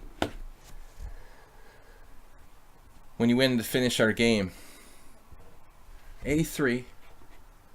He's got a lot of pawns on dark squares, you notice here. That means the white squares are kind of weaknesses, but obviously neither of us has a white square bishop to really exploit that. Trying to play a solid. He's obviously trying to play fairly solid here too. Just his only problem is the clock. We've got him down to 2 minutes. Guys, we're going to be streaming for another hour. It's our subscriber stream. We're doing game analysis, blitz, classical chess. Got guest international masters like Spinal Tap. Even Camel Culture's here. He's just a regular subscriber, but a decent player, and number of strong players amongst the subscribers. Yellow Dragoon was here earlier. Another master strength player. Now Queen C4, it doesn't strike me as a move that really, is involved in any particular plan. He's just getting the queen off the file and keeping it on an active square. Now, theoretically, I'd like to play C5 to break, but I can't because he's got pressure on F6. My bishop is overloaded. So, I mean, I can, but I have to take back on F6 with a pawn. And then, I make the Ancient Aliens joke again where we say, like, you have to ask yourself the question, is it worth it, to let him double my pawns on the king side? I don't mind it that much, actually, but it's not exactly the most solid move in the world here. Other plans, though, are a little hard to find other than playing for C5. I mean, I don't really see a good plan in this position other than trying to play C5. A Caro-Kann expert like Spinal Tap Chess might have something else in store. B5 and exploring the white squares. No, we can't do that. Queen B5. I can play Queen B5, but what does it really do, Queen B5. Just giving myself a stupid structure for no particular reason. I mean, I have a minority attack there. Maybe I could could do something with it. It is played in some positions in the Karo, in these lines, these type of positions. I see queen b5 played sometimes in the opening. Ancient Aliens. You have to ask yourself the question, is it worth it to double my pawns with like bishop takes f6 to get in c5? And I don't know, you know, seriously. We have to ask Kirsan. Queen b5, queen d5, c5. It's a pretty boring position. I mean, I will say that for this position. It's pretty straight up boring. He also has rook e5, so we have to watch out for that possibility. Could be like a pinning theme, you know, if I try to play c5 or something. Something to think about. Anyways, queen d5 is a solid move, but I don't really have a plan. That's why I'm kind of a little bit bummed here.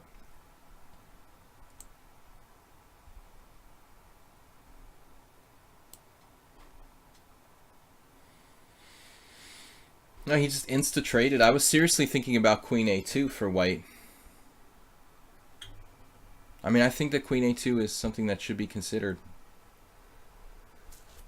Structurally, this should be okay. I mean, we can maybe get in a minority attack with a5, b4, and then everything will work out. It's kind of hard to prevent that, really. How does he stop me from playing a5, b4? It's not so easy to do. I don't know. You recommend b5. b5? Hanging my c6 pawn? Because you have a trap in store? Is the queen trapped? Oh shit.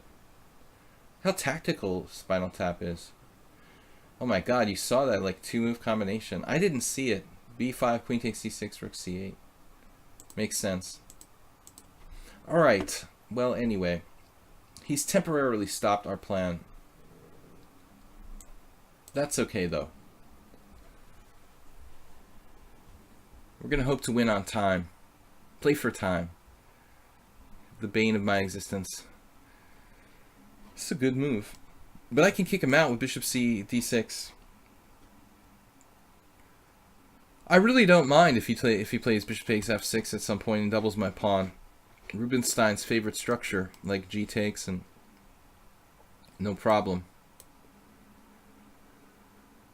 However,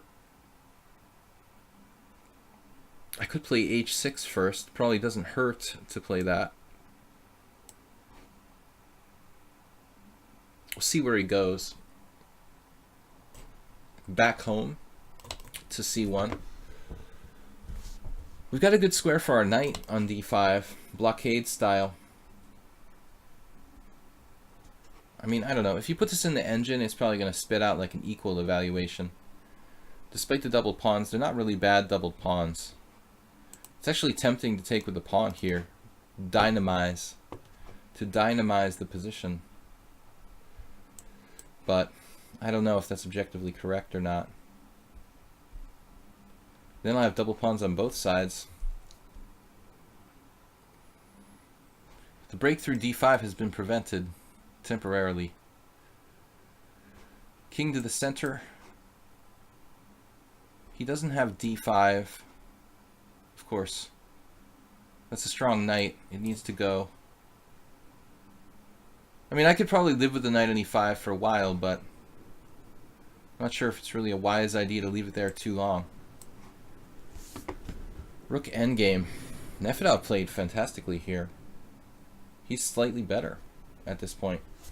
Another good move. Maybe more than slightly better. I could be in serious trouble here. Serious troubles.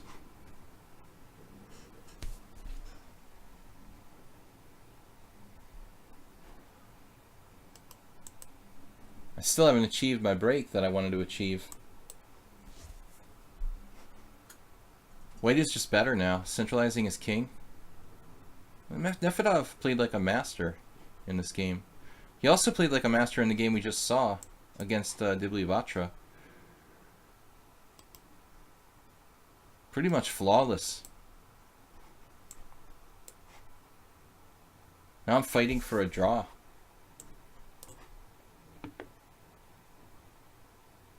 Really, I'm a little bit worse now. It appears. It would appear I am worse. Groveling for a draw. Yeah, that move I didn't expect. That's actually pretty strong, though. You can play even b4 there. Jeez, dude.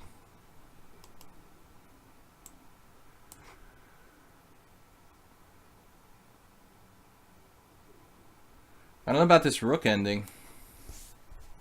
I should probably be able to hold on, but it's very, very touch and go. I may be lost here. f6.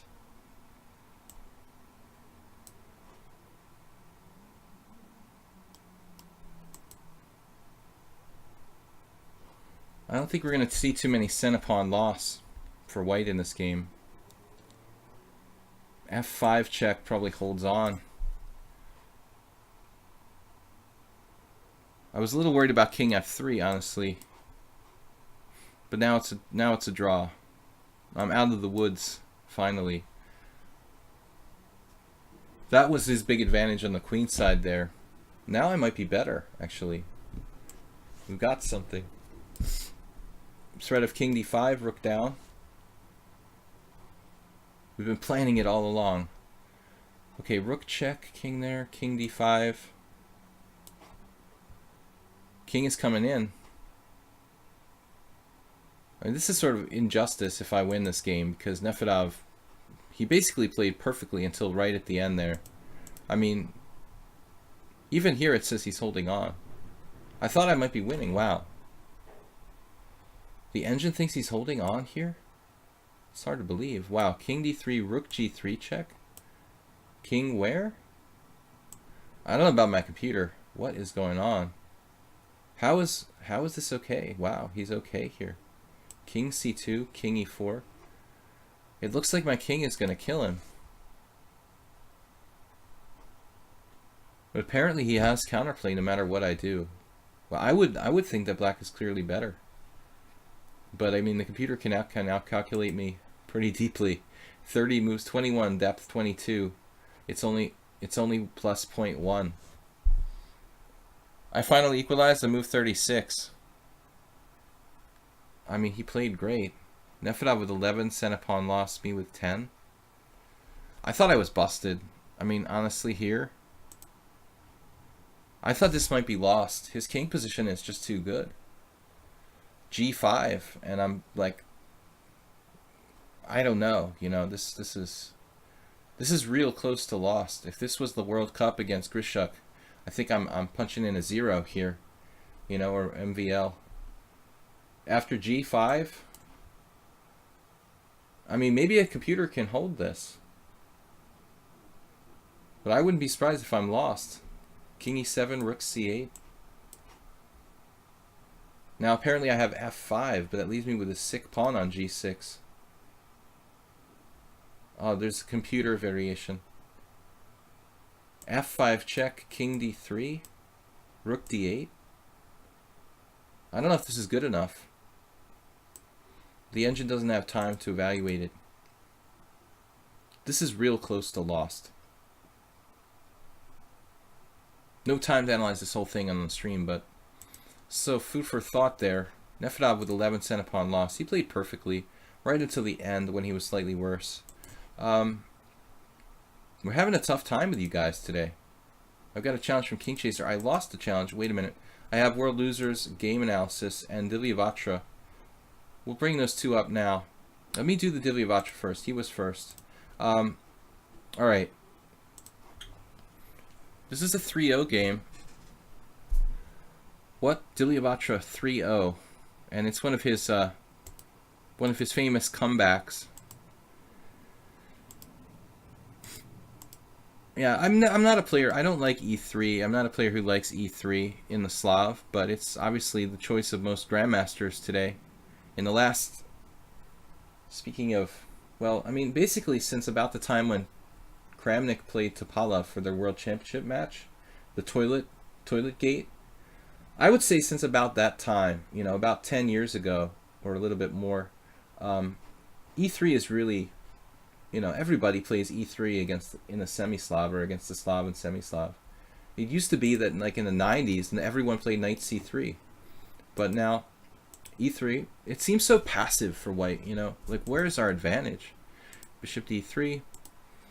Yeah, here, this should be B3, Dilyavatra. You got to keep the tension here. Anyway, he takes. This is nothing really. Now white takes back with the A pawn. That's very odd. Maybe not bad. Most people take back with the C pawn, Mika Kartunin, though nobody notable there. A little weird to take with the A pawn, but okay. He can play C5 then.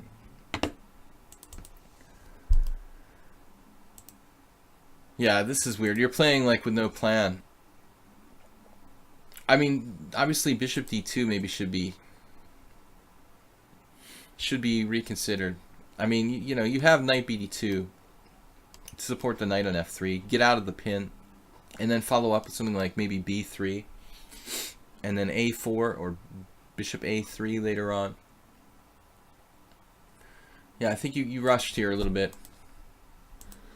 So it looks like he got in a really bad way early. I mean, already he could play E5, probably. Knight D1. Man, this is a nightmare.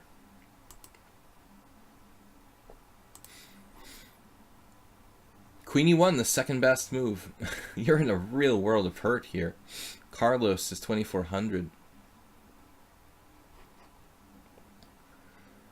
Queen E1, like literally one of your only moves. There's no time for said bishop E1. You're just going to get brutalized, I guess. F5 with the ultimate Stonewall Dutch. Like, check it out. F5. Rook A7. Swing it across. Queen up to F6. Just a standard Stonewall attack. I mean, that's all this is going to become. It's just the ultimate Stonewall attack for black. F5, Queen F6, Queen H6, and mate. Yakov Norowitz. So, bishop takes F6, G takes F3, knight G5. He sold out. You know, he didn't play the best there. He has a nasty, nasty sequence, it looks like. Queen G5 or something more dynamic. Queen G5. Queen G5, King F1. You can run away at least, but it looks pretty bad. You're going to be chilling with your king in the center and losing your H-pawn. Best case scenario, it looks like. So, opening specialist again, Dilyavatra. Ugly. Winning ugly. I'm also very good at, you know, saving bad positions. Maybe we can compare notes someday. Queen H4, bishop takes B4. What? So, you can play F4 and survive. The knight on D1 is conveniently protecting your pawn. This is a 3-0 game, so, okay, we shouldn't be so harsh. He thinks he can get away with taking this pawn. The guy finds this move. It's an insane piece sacrifice for mate in 3 or 4 or whatever. So he can't take the knight. Back we go, and then bishop takes b4. Uh-oh. Mate on g1. Whoops. So now most people would resign, you know, but they still have 2 minutes left. He lost a piece. And now he realizes, oh yeah, I should play f4. Of course, there's like one less piece on the board. How could you possibly say this other than by time? There's rook h6.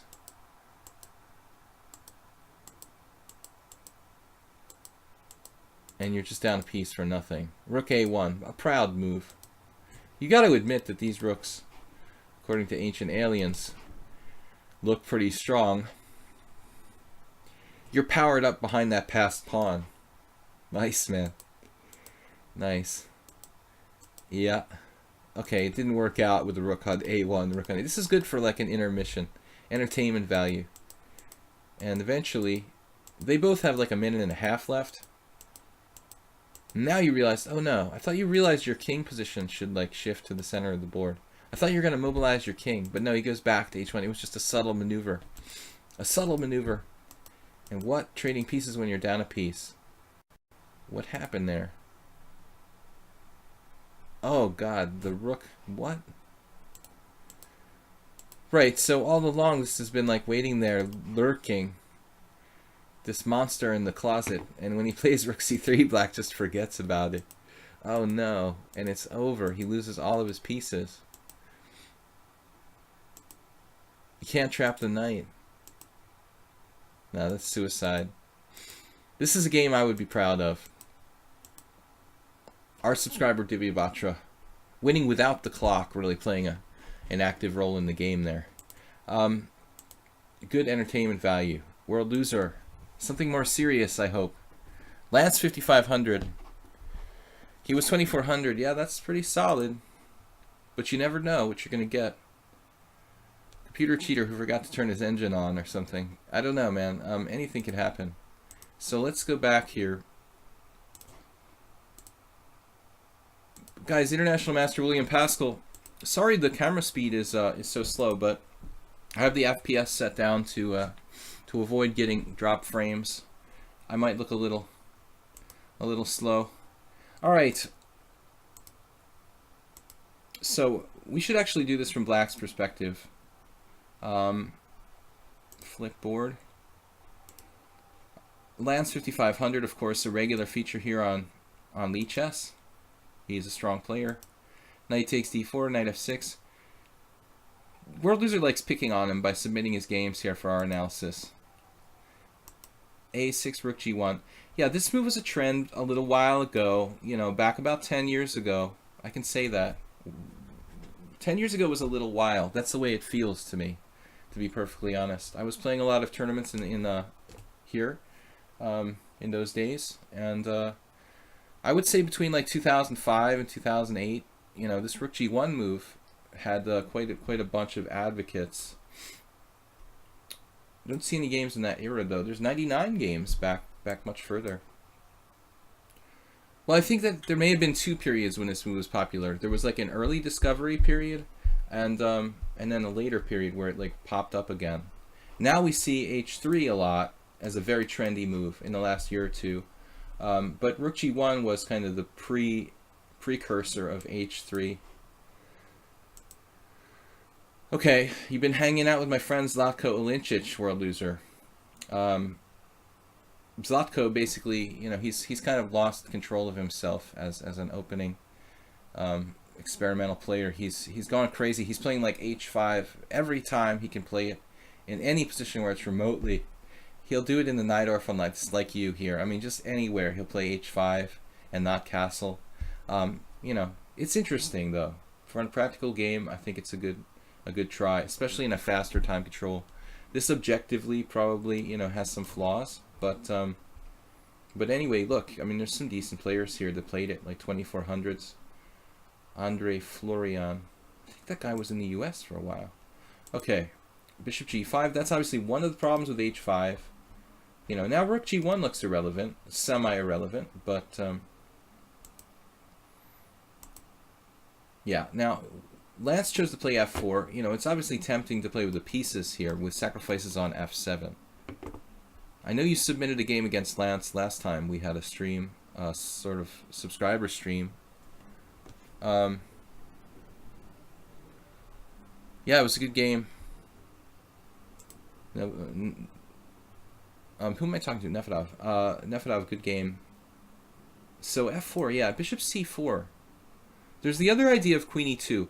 And once again, borrowing our favorite Ancient Aliens phrase, you've got to ask yourself, all the trendy lines with bishop g5 and queen e2, okay? I had a student the other day ask me, hey man, I'm playing the white side of the Najdorf, and you know, I saw this game where white played like queen e2 after bishop g5, and he said, what's up with that? You know, how do I develop my pieces? Why are people with white playing queen e2 in the main lines of the Najdorf? You know, I know like Geary and other people have studied these lines with queen e2. It's become very trendy in pretty much like all variations of the bishop g5. And, well, I mean, it has to do with the bishop on f1. I think, you know, that's why people might object to it. But obviously with rook g1, that rook is going to help, you know, sort of develop itself eventually with like h3 and g4, or however you have to do it here. The bishop on f1 is just, you know, it's getting a bye for the time being, but it will eventually find its way. Queen e2 I like. And bishop c4 I like. You know, he's got dynamic, direct stuff going on. There's one other game here with bishop c4. But I don't like f4 as much. You obviously see this diagonal. The world loser's on it. There's this weakness, there's this weakness, and there's this weakness. And so everything on dark squares is weak because the bishop outside the pawn chain is like outside and it can't defend. So it's like a funky kind of poison pawn where the rook's like hanging on g1. And I guess white, you know, has trouble. He doesn't grab the pawn, not immediately. Now queen takes b2, rook b1, queen a3. You got to admit the bishop c4 looks right.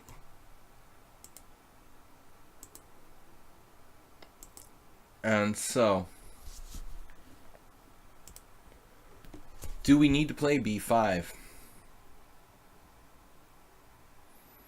World Loser wants to play b5 because he wants to, I think most importantly, develop his bishop with bishop b7. But maybe some development is in order here. You know, like, I would lean toward playing bishop e7. Just because I feel like we're neglecting our king side a little bit. So b5, knight d5. Anyways, it's still not bad for black. I don't see anything for white here. He makes the obvious move, and the evaluation like jumps. Like it's just bad for white. I mean, this is hanging. Actually, what's up with that? Is there some sort of trap? I think once again, our development can be an issue, but how? That's an amazing tactic. Check it out. The knight giveaway. Wow. Crazy. Knight c7 check. Queen takes c7. First I thought it was going to say like queen d5. But that's not good enough. You've given away too much material. This is ridiculous. Bishop takes f7 check.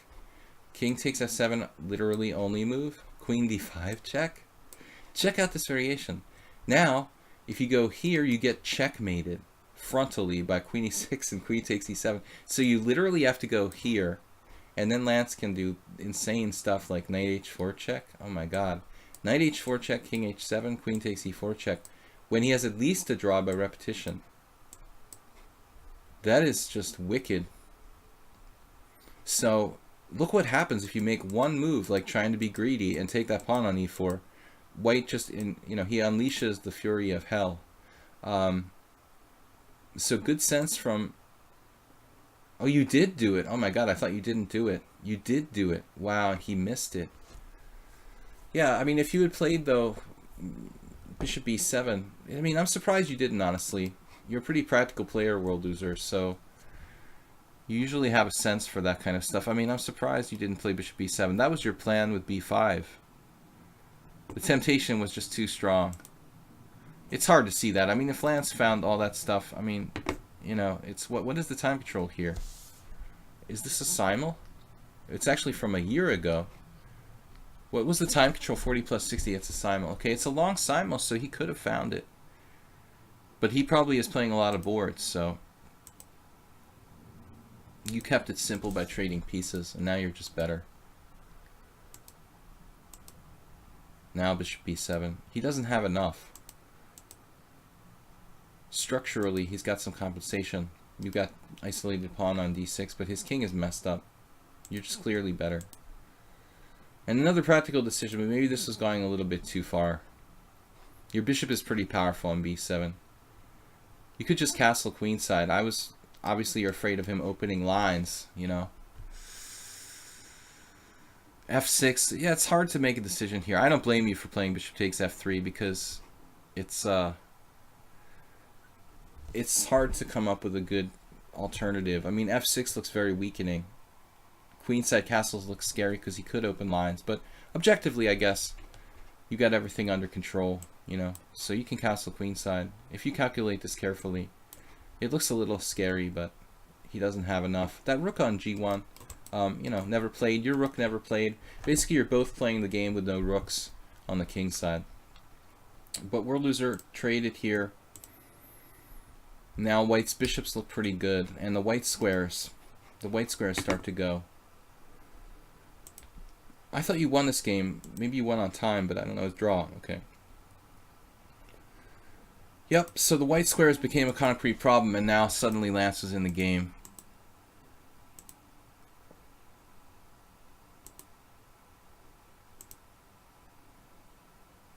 Did you concretely not play this on purpose? Knight d2 check? Wow. Knight d2 check, king g2, a takes b5. Okay, that doesn't matter. If you play knight d2 check and take his rook, if you play knight d2 check and take his rook, is he winning with like pawn takes a6, or he just takes on d8? That's crazy. World Loser saw that this was going to be bad for him, you know, in advance, which took a lot of forethought. And he played a takes b5. That's probably a very key move, man. Not to lose here. Though, looks like rook g2. How can he like refuse? It's a miscalculation by Lance now. Rook g2, and he's still slightly better with the bishops. That was an easy move to miss. Now you take this guy. It's a draw. You're gonna lose another one. Yeah. Never did move your rook. You should have taken his other rook, maybe. His undeveloped rook. It doesn't matter. It's probably a draw. Interesting game, though. Alright, so we are back. Now we've analyzed all of our games for the night, and I think we're going to go back to playing. We got challenges from King Chaser and Player. Normally I'm playing the subscribers, but I think...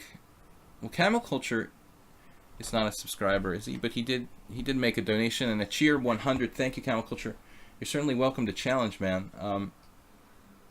King Chaser and Player. I'm probably going to play those last two games because we've got half an hour left, and these games could last that long at least. So, last two games, guys. We're going to close it up after that. Anyway, thanks for hanging out with me. We're going to be back tomorrow morning with more Blitz and Classical Chess. So don't send me any more challenges. We will finish with these two games, unless that guy cancels his challenge. Clear. World Loser, I like h5, though. A spirited move. Zlatko loves to play h5. I mean, obviously, you know, Zlatko is not the inventor of this. Topalov, for example. Topalov likes to play... I've seen him play h5 in analogous positions before. Generally a little bit later, though. We're playing our solid approach. I was playing some blitz earlier, and when I'm just feeling kind of tired, I like to play knight f3. We avoid most theoretical discussions. Now, I think that we had a game with King Chaser recently. If I'm not mistaken. Maybe the other day. Was it the same line? Okay, d4. I mean, d4 goes into a Catalan. This is a Catalan now. Another way of saying the same thing. h5 is a modern idea in the Najdorf. But it's not, you know, like, we didn't know about that idea in the 80s and 90s. I mean, you can find references of h5, similar situations. But now it's kind of a trend, a little bit of a trend. So, okay, c takes d4. The other interesting line is d takes c. If he plays bishop e7, yeah, that's not accurate. So c takes d4, and well, it's like a Tarash, you know. It's basically like a Tarash reversed. Well, no, it can be a normal Tarash. What am I saying? Never mind. Reversed. A delayed Tarash would be a better way of putting it. Transposing to the Tarash.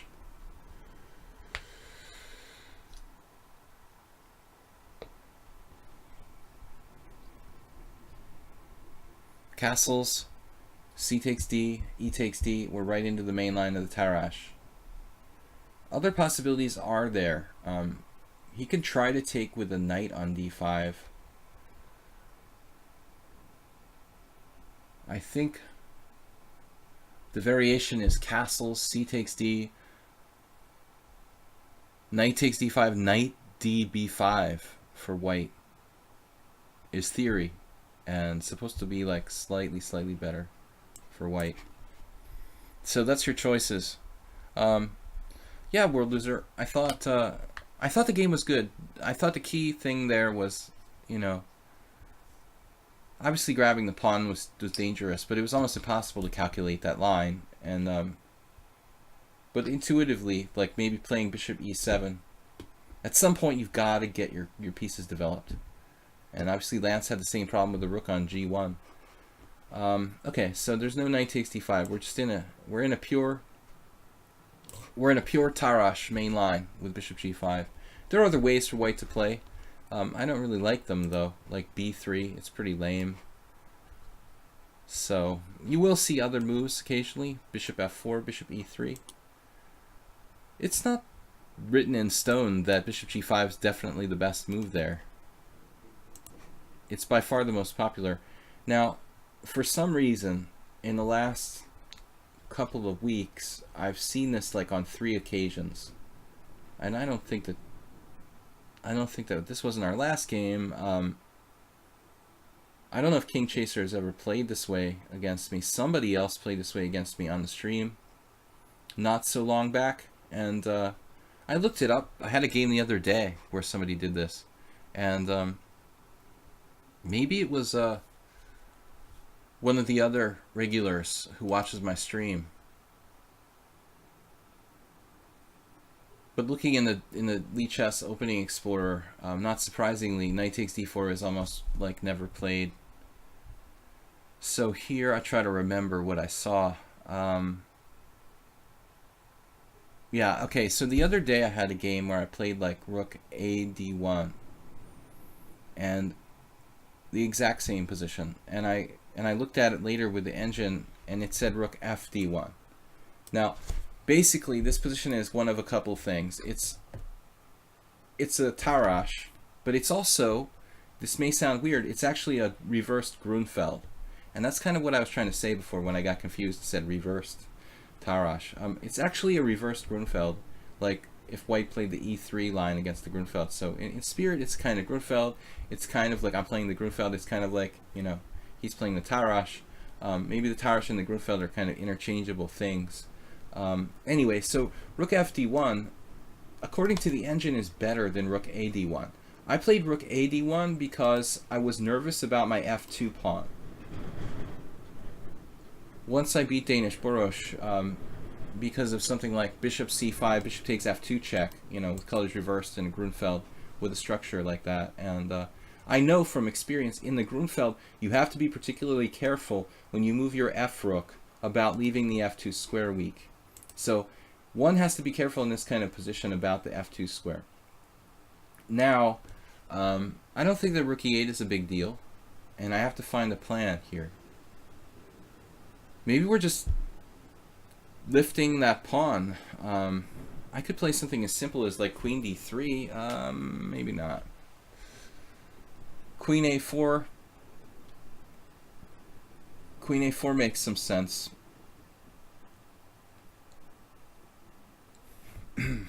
It feels a little weird to go queen a4. And maybe I'm threatening to win a pawn here. Bishop takes, knight takes d5, etc. Doesn't have d4. Yeah, I do remember a game on the stream last week where something along these lines happened, but it was a little bit different.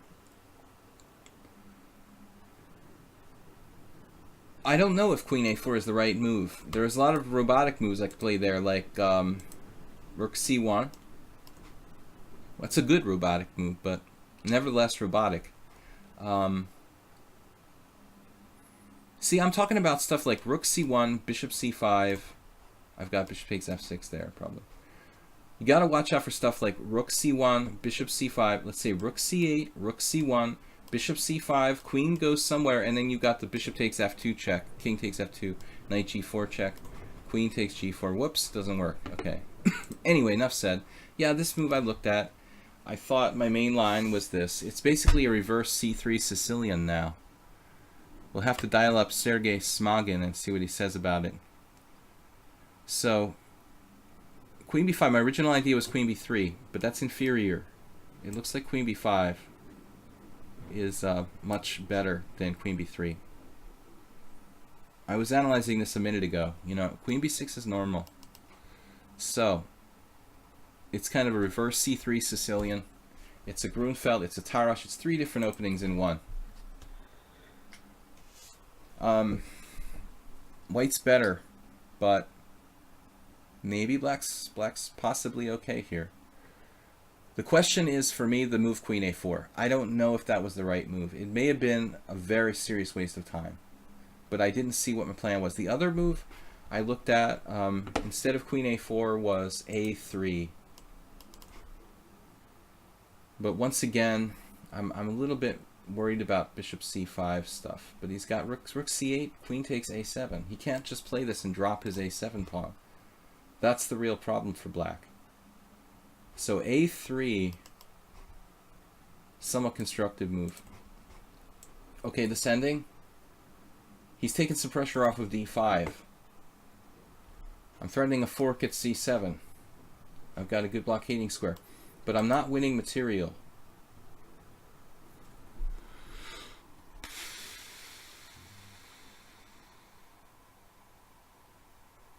I guess we just have to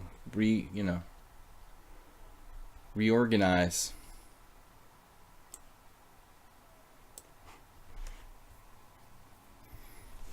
Reorganizado.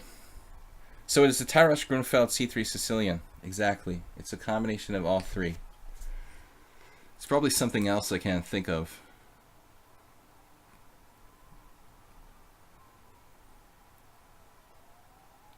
Tarrasch Grunfeld reversed, C3 Sicilian reversed. Probably different move orders this stuff could rise from, but basically knight takes d4, queen takes d4 is supposed to be just really bad for black. I didn't prove it, you know. I did not prove it. After bishop e6, rook fd1, rook e8, I don't know. You know, what am I supposed to do here? Is there a better move? Maybe bishop takes f6? No, that doesn't look right.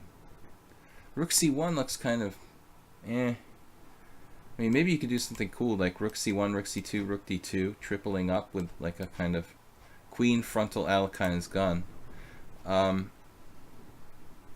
Now, for my next trick.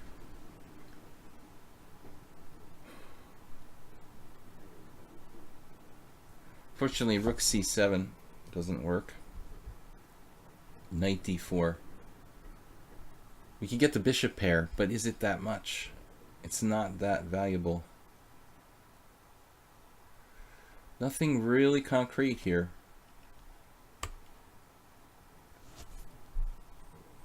Now, if I retreat now, maybe I should go for the bishop pair. I really don't know. I don't like retreating here.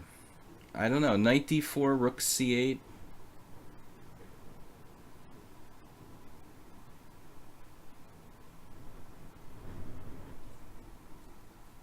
Unfortunately, this is hardly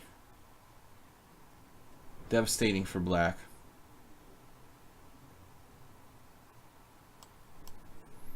It's not a death blow.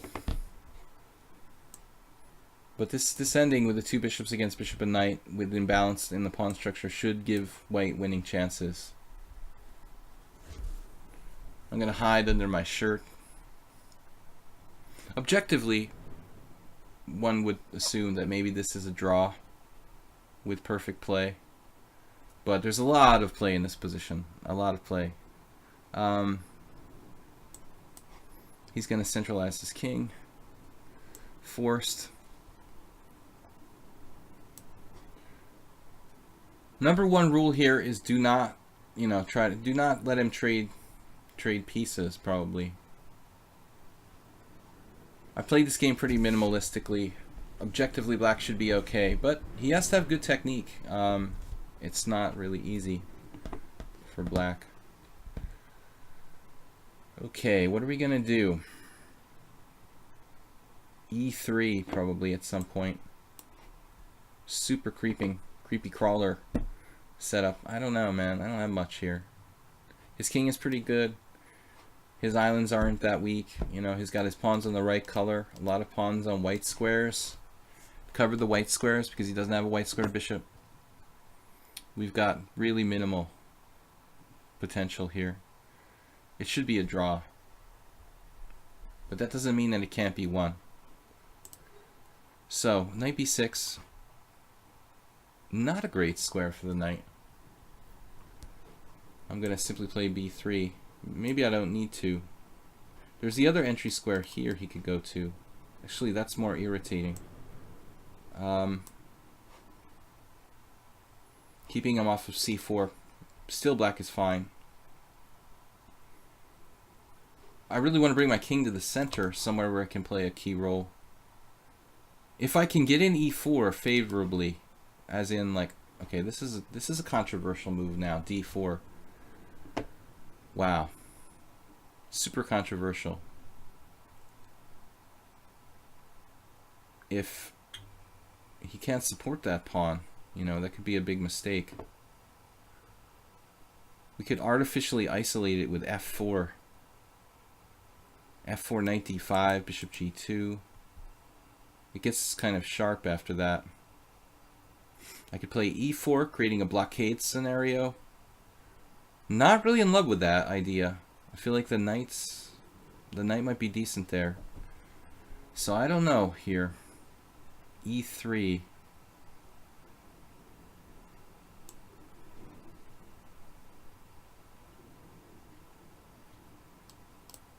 e3 then blockade with all my might. Tough decision, but I'm running out of time. Guys, we're going to play one more game after this. I'm wondering who is Anelios, an anonymous GM. Well, if it says GM, then it's a GM, but otherwise I wouldn't, assume anything. It could be a computer. Some FMs can play GM, Strength, and Blitz. It's very difficult to say. If it's like 2900, even so. Okay, e3, I don't know. Okay, he simplified. This is probably a draw. But anyway, there's still some hope. He's got a slight pawn structure deficiency. He has to face my bishop pair. And now, I don't want to trade bishops. I might have to, though. It really depends on the situation. We might have to. Well, he's threatening knight c3. It's not the end of the world.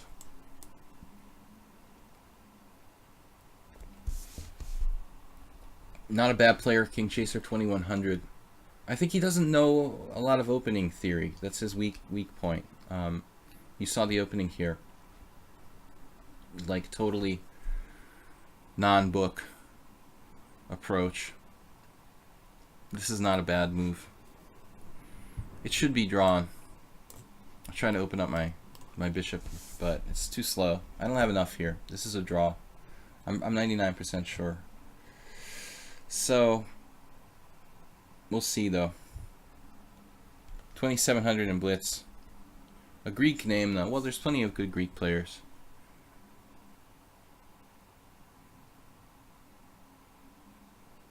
They have never had like a super GM from Greece. f4.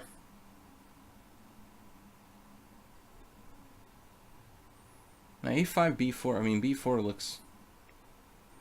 it's pretty reasonable. If I play king e2, I think he just plays knight c3 check, and that's an easy draw.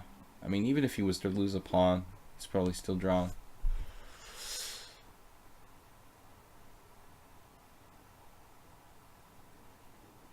Yeah, now it gets a little bit interesting. If I were to trade and play something like g4. I don't know if this is enough, but we're going to give it a try. Got the more outside pawn. The king goes to d3. His pawns are fixed on the dark squares. We're going to play g4.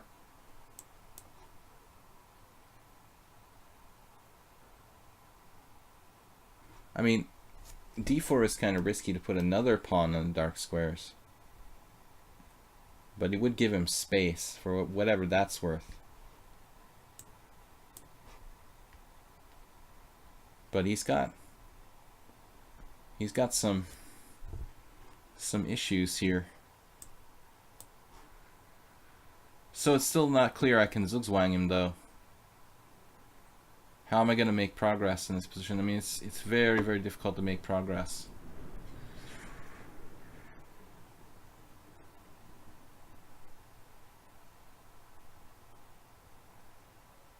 I think he misplayed it to give me any chances, but still gonna be tough.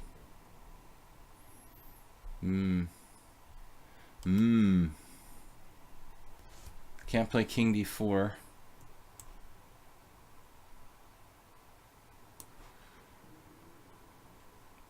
Maybe a creation of a pass pawn on the king side, but yeah, it's pretty tough to see how this is gonna go through. We have a symbolic advantage, but I can't get the pawn through to f5. If I can't get the pawn through to f5, now king there. I can play f5 now though, but I'm going to drop a pawn if I do that. Not good. He's not giving me a second chance. Yeah, no second chances.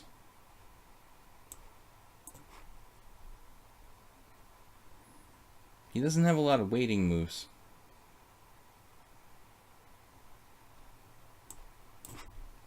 I have to be careful not to lose on time. Close to losing on time. Now he's letting me play f5. And I'm probably winning after that. Well, at least damn close if I'm not winning. That was unnecessary. So maybe it's still not enough. Should be. You can play g5. You gotta try g5 here. But you shouldn't have let me in, obviously. It's gotta be a draw. It says g5 draw. I can engineer h4 though. But then you'll have like a messed up king and pawn endgame. Yeah, it looks like here I had a chance. If I had played king f4 or even f6. But other than that, it should have been a draw anyway. I mean, there's just no reason to let me play f5. He's got a dead draw after king e6. There's no way.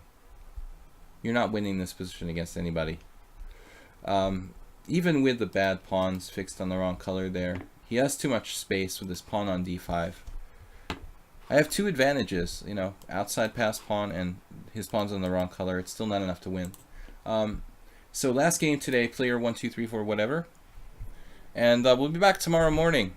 Katronius, yeah, I mean, he's like the strongest, probably the strongest Greek player ever. But not quite a super GM. A very, very good GM. Vasilios. Alright, so let's get started. Let me play e4 or d4, something different. I've been playing knight f3. We'll see you guys tomorrow at 10 a.m. Blitzen Classical Chess. I want to thank everyone for watching the stream, for subscribing, because this stream was about the subscribers for you guys. And again, please renew if you've subscribed in the past. Please don't let your subscription lapse again. Yeah, Katronius is a good author. He's a King's Indian expert. Playing the lazy man's variation here, the Smyslov system. avoiding mainstream theory. Well, I mean, this is theory. Everything's theory, but I played this because Boris Gulko played it against me, and one day I was just like, oh, you know what? That was so annoying to play against. I'm going to start playing against other people. And it's been successful. Successful particularly against, like, inexperienced kids who don't know the theory, just the main lines. You got to know the sidelines, too, of any opening you play. You're going to watch The Lord of the Rings. Okay. Have fun, man. Bishop g5, h6, bishop h4. Player 123452 from Turkey. This is one of... Speaking of Gulko, Boris, I think this is the way I played against Gulko, Mr. Player 123452. When I faced Boris and he beat me, I probably played like you, h6, g5, but without castling kingside, and I don't know. I guess I just played badly that game, but I just felt like I was outclassed. I had no idea what I was doing. This is a slightly different approach, this bishop f5 business. Occasionally seen. The idea behind it is sort of like, well, yeah, I mean, he can retreat his bishop back here. So, I mean, I think it's better to do that without h6 and g5, probably. If you want to do bishop f5 in a solid approach like knight e4 type of stuff, you could just go ahead and play castles followed by c5 and then bishop f5, etc., etc. What would Tony Miles do with white? Simplest possible thing. E3. Try to play for some white squares, trade pieces. I was thinking of getting carried away here with like queen b3. But honestly, I had a game like that against somebody recently who just did b6 and the game got really, really weird after that. You could also play queen c8 in that position for black. And, you know, temporarily play with a queen awkwardly placed. But, you know, we have to make an argument that the queen is actually misplaced on b3 too, so not easy. Normally I would put my bishop on e2, but he's got a little bit of white square weaknesses because of the bishop on f5 and g5 being played. So, again, inspired by Mr. Miles, I am going to go for this exchange.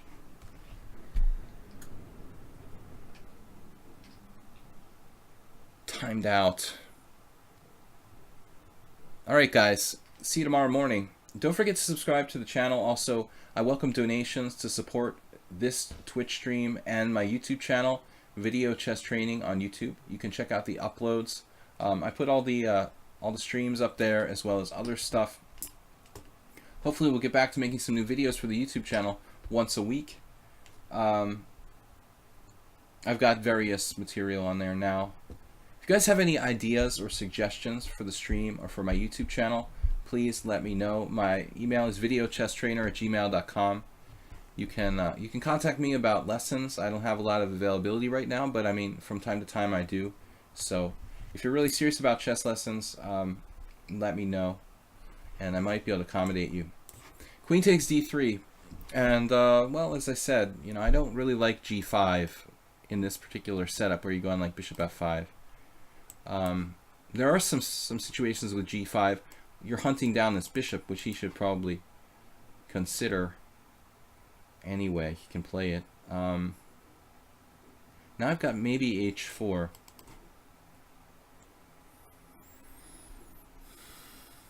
But I don't know. That's pretty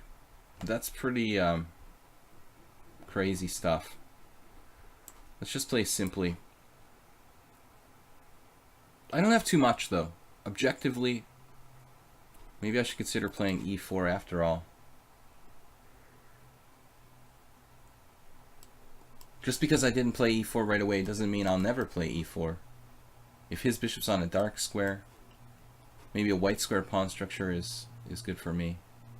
But, you know, this does kind of neutralize in the King's Indian, you usually have a lot of play for black because the dark squares are really powerful in the long diagonal. You get play on the dark squares in long diagonal. And when I play e3, I don't play e4.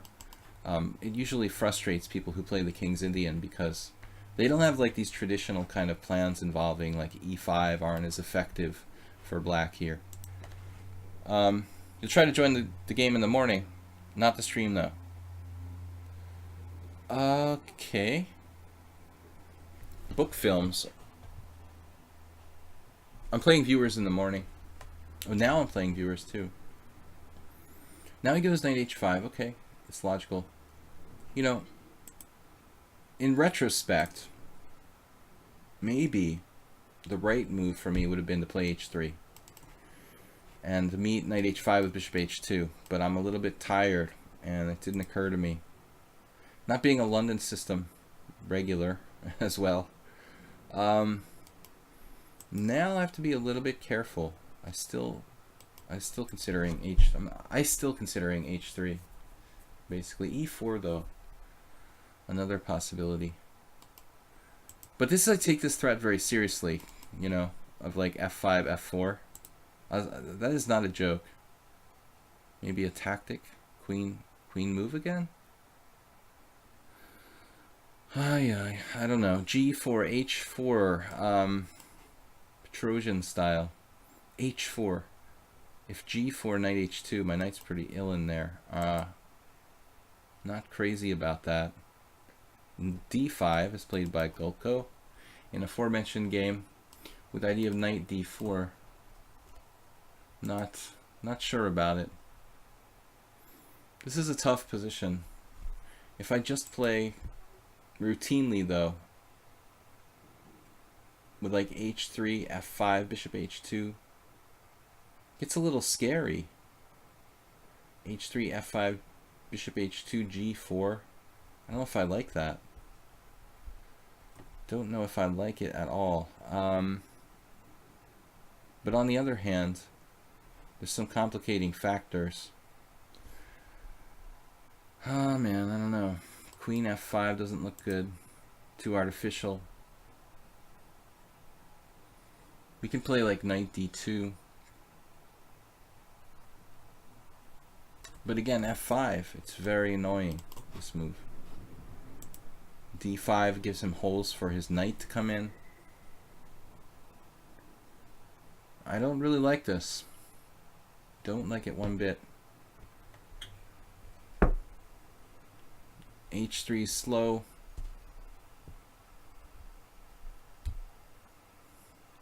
Now, I thought this would be a simple position to play without risk, but actually he's got this very nasty stuff. I don't like f5. e4. The knight will come to f4. It's not the end of the world, but I've got to choose something here. I just don't know. You know what I like better. Everything has some drawbacks. h3. I should have played h3 first. I was just not paying attention enough. This move should be played. h3, then knight h5, bishop h2, and everything's cool. Very careless. Now he has play. I mean, okay, this is the position e4. It transforms. But, you know, like e5, d5, knight f4. It's pretty complicated. Maybe I don't take his knight. I'm not really sure. Maybe I just move my queen back to d1 or something like that. If he does something more flexible, I have no idea. e6. Maybe queen, you know.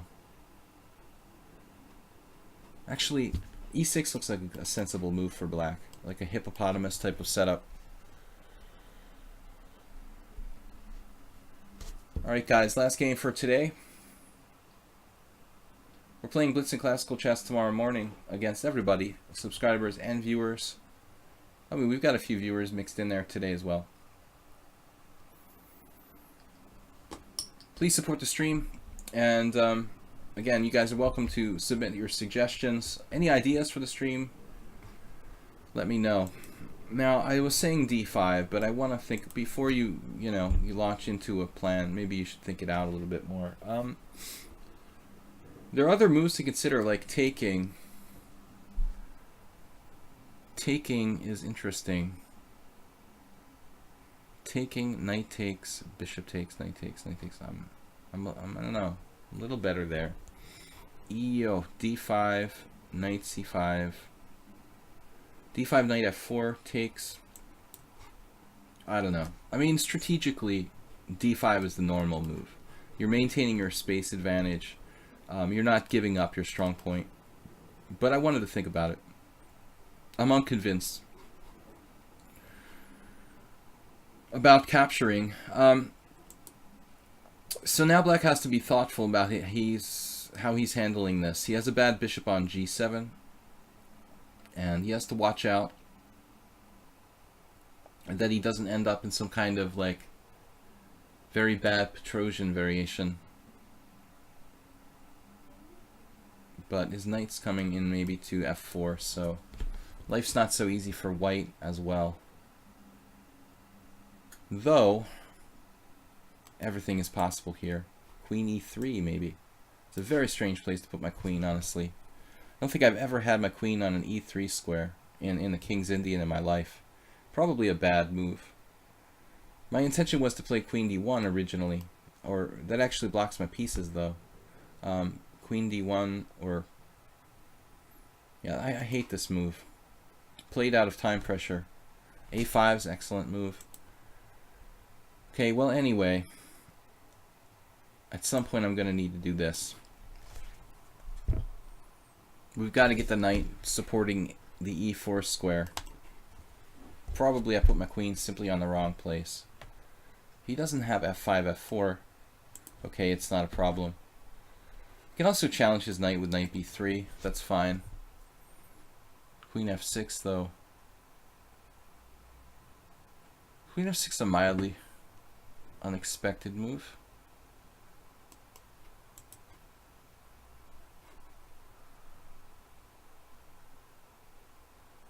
Really would like to correct my mistake.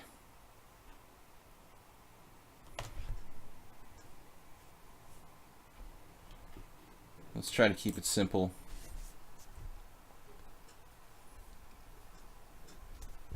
I think he wants to play Queen G6.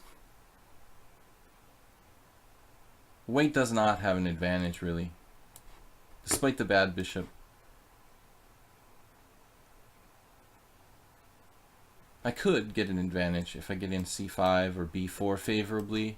But black has some play on the king side here. It's nothing much to look at, really, but he can probably engineer F5. Knight F4 rather than taking, that's very important. You know, I don't really want to open up his bishop and queen on a long diagonal, but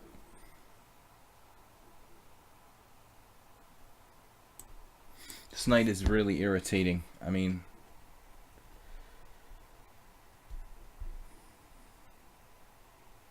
black's at least equal. Takes this way. Snap. And I just don't like that knight in my face. I mean, it's going to be virtually impossible to get rid of it any other way. I don't like this recapture. You got to take the other way. It just may not be that bad for black, but the white squares, it looks like a bad Sveshnikov for black now after G takes F4. E takes F4, you're good to go. But I mean, I've got G3 and a safe structure. My queen is on the white squares. I mean, even this check is playable for white, probably.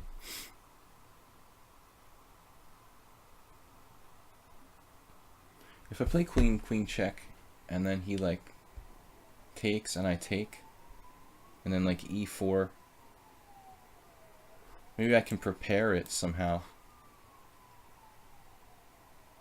Rook E1, ganging up on this pawn. Yeah, it's losing. Black had a really good position. If he just takes back with the E-pawn, he's at least equal there. Now I'm winning. So, time pressure and one like positional mistake. I don't like trading pieces when you're down a pawn. I think that black's kind of panicking a little bit. I'm going to be like World Loser No, it was Dilyavatra who, sorry, world loser. Dilyavatra who put his he put his rooks on A1 and A2. Okay, this game does not win itself. And there's an ambulance coming. Bishop G5, I play H4. Maybe he has a little bit of play on the queen side here. Ironically, that's his weak side normally.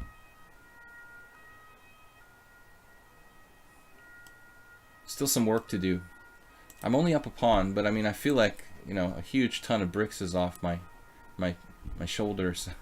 I wasn't seriously like a tough situation here with no really concrete plan. After e takes f4, I think he would have been fine, absolutely fine. I almost didn't want to take the knight on f4, but how am I going to get rid of it? You know, I guess I should just play around it for a little while and try to find another plan. Yeah, this is really unpleasant for black now. I can improve slowly.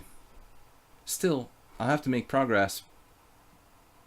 We can do like a king advance to king h5. Craziness, huh?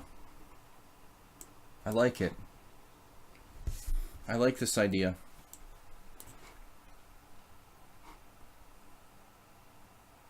It's a little insane.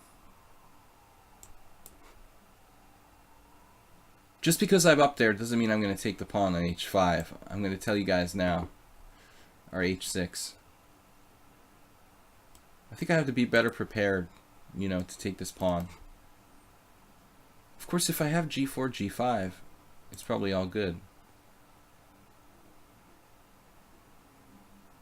If I take, you play like rook g6, I go back. There's really nothing he can do. Famous last words. Knight takes rook g6, knight f5, rook h8. Getting mated. Can you say getting mated? G4, just in time. King g8, checkmate. Look at that variation. Knight takes rook g6, knight f5, rook h8, g4, king g8 mate. Practically mate in one. I mean, still finding ways to like checkmate. Probably checkmate myself here. Rook g6, he's hanging on. Only move. Well, bishop g7 or rook g6. Still not easy to make progress, so I have to very gradually improve. Now double the rooks. Rook h8. Ironically, b4 is possible on the queen side. There may be some technical problems. Wow. The engine thinks you're defending this. So f3 is a mistake. Apparently F3 is a mistake. It liked that move, but it changes its mind. Not easy to win. Maybe I shouldn't have brought my king up here. I don't know. It was kind of optimistic. Knight d1, knight e3, knight f5. I'm up there. Yeah, it's not easy to break through though.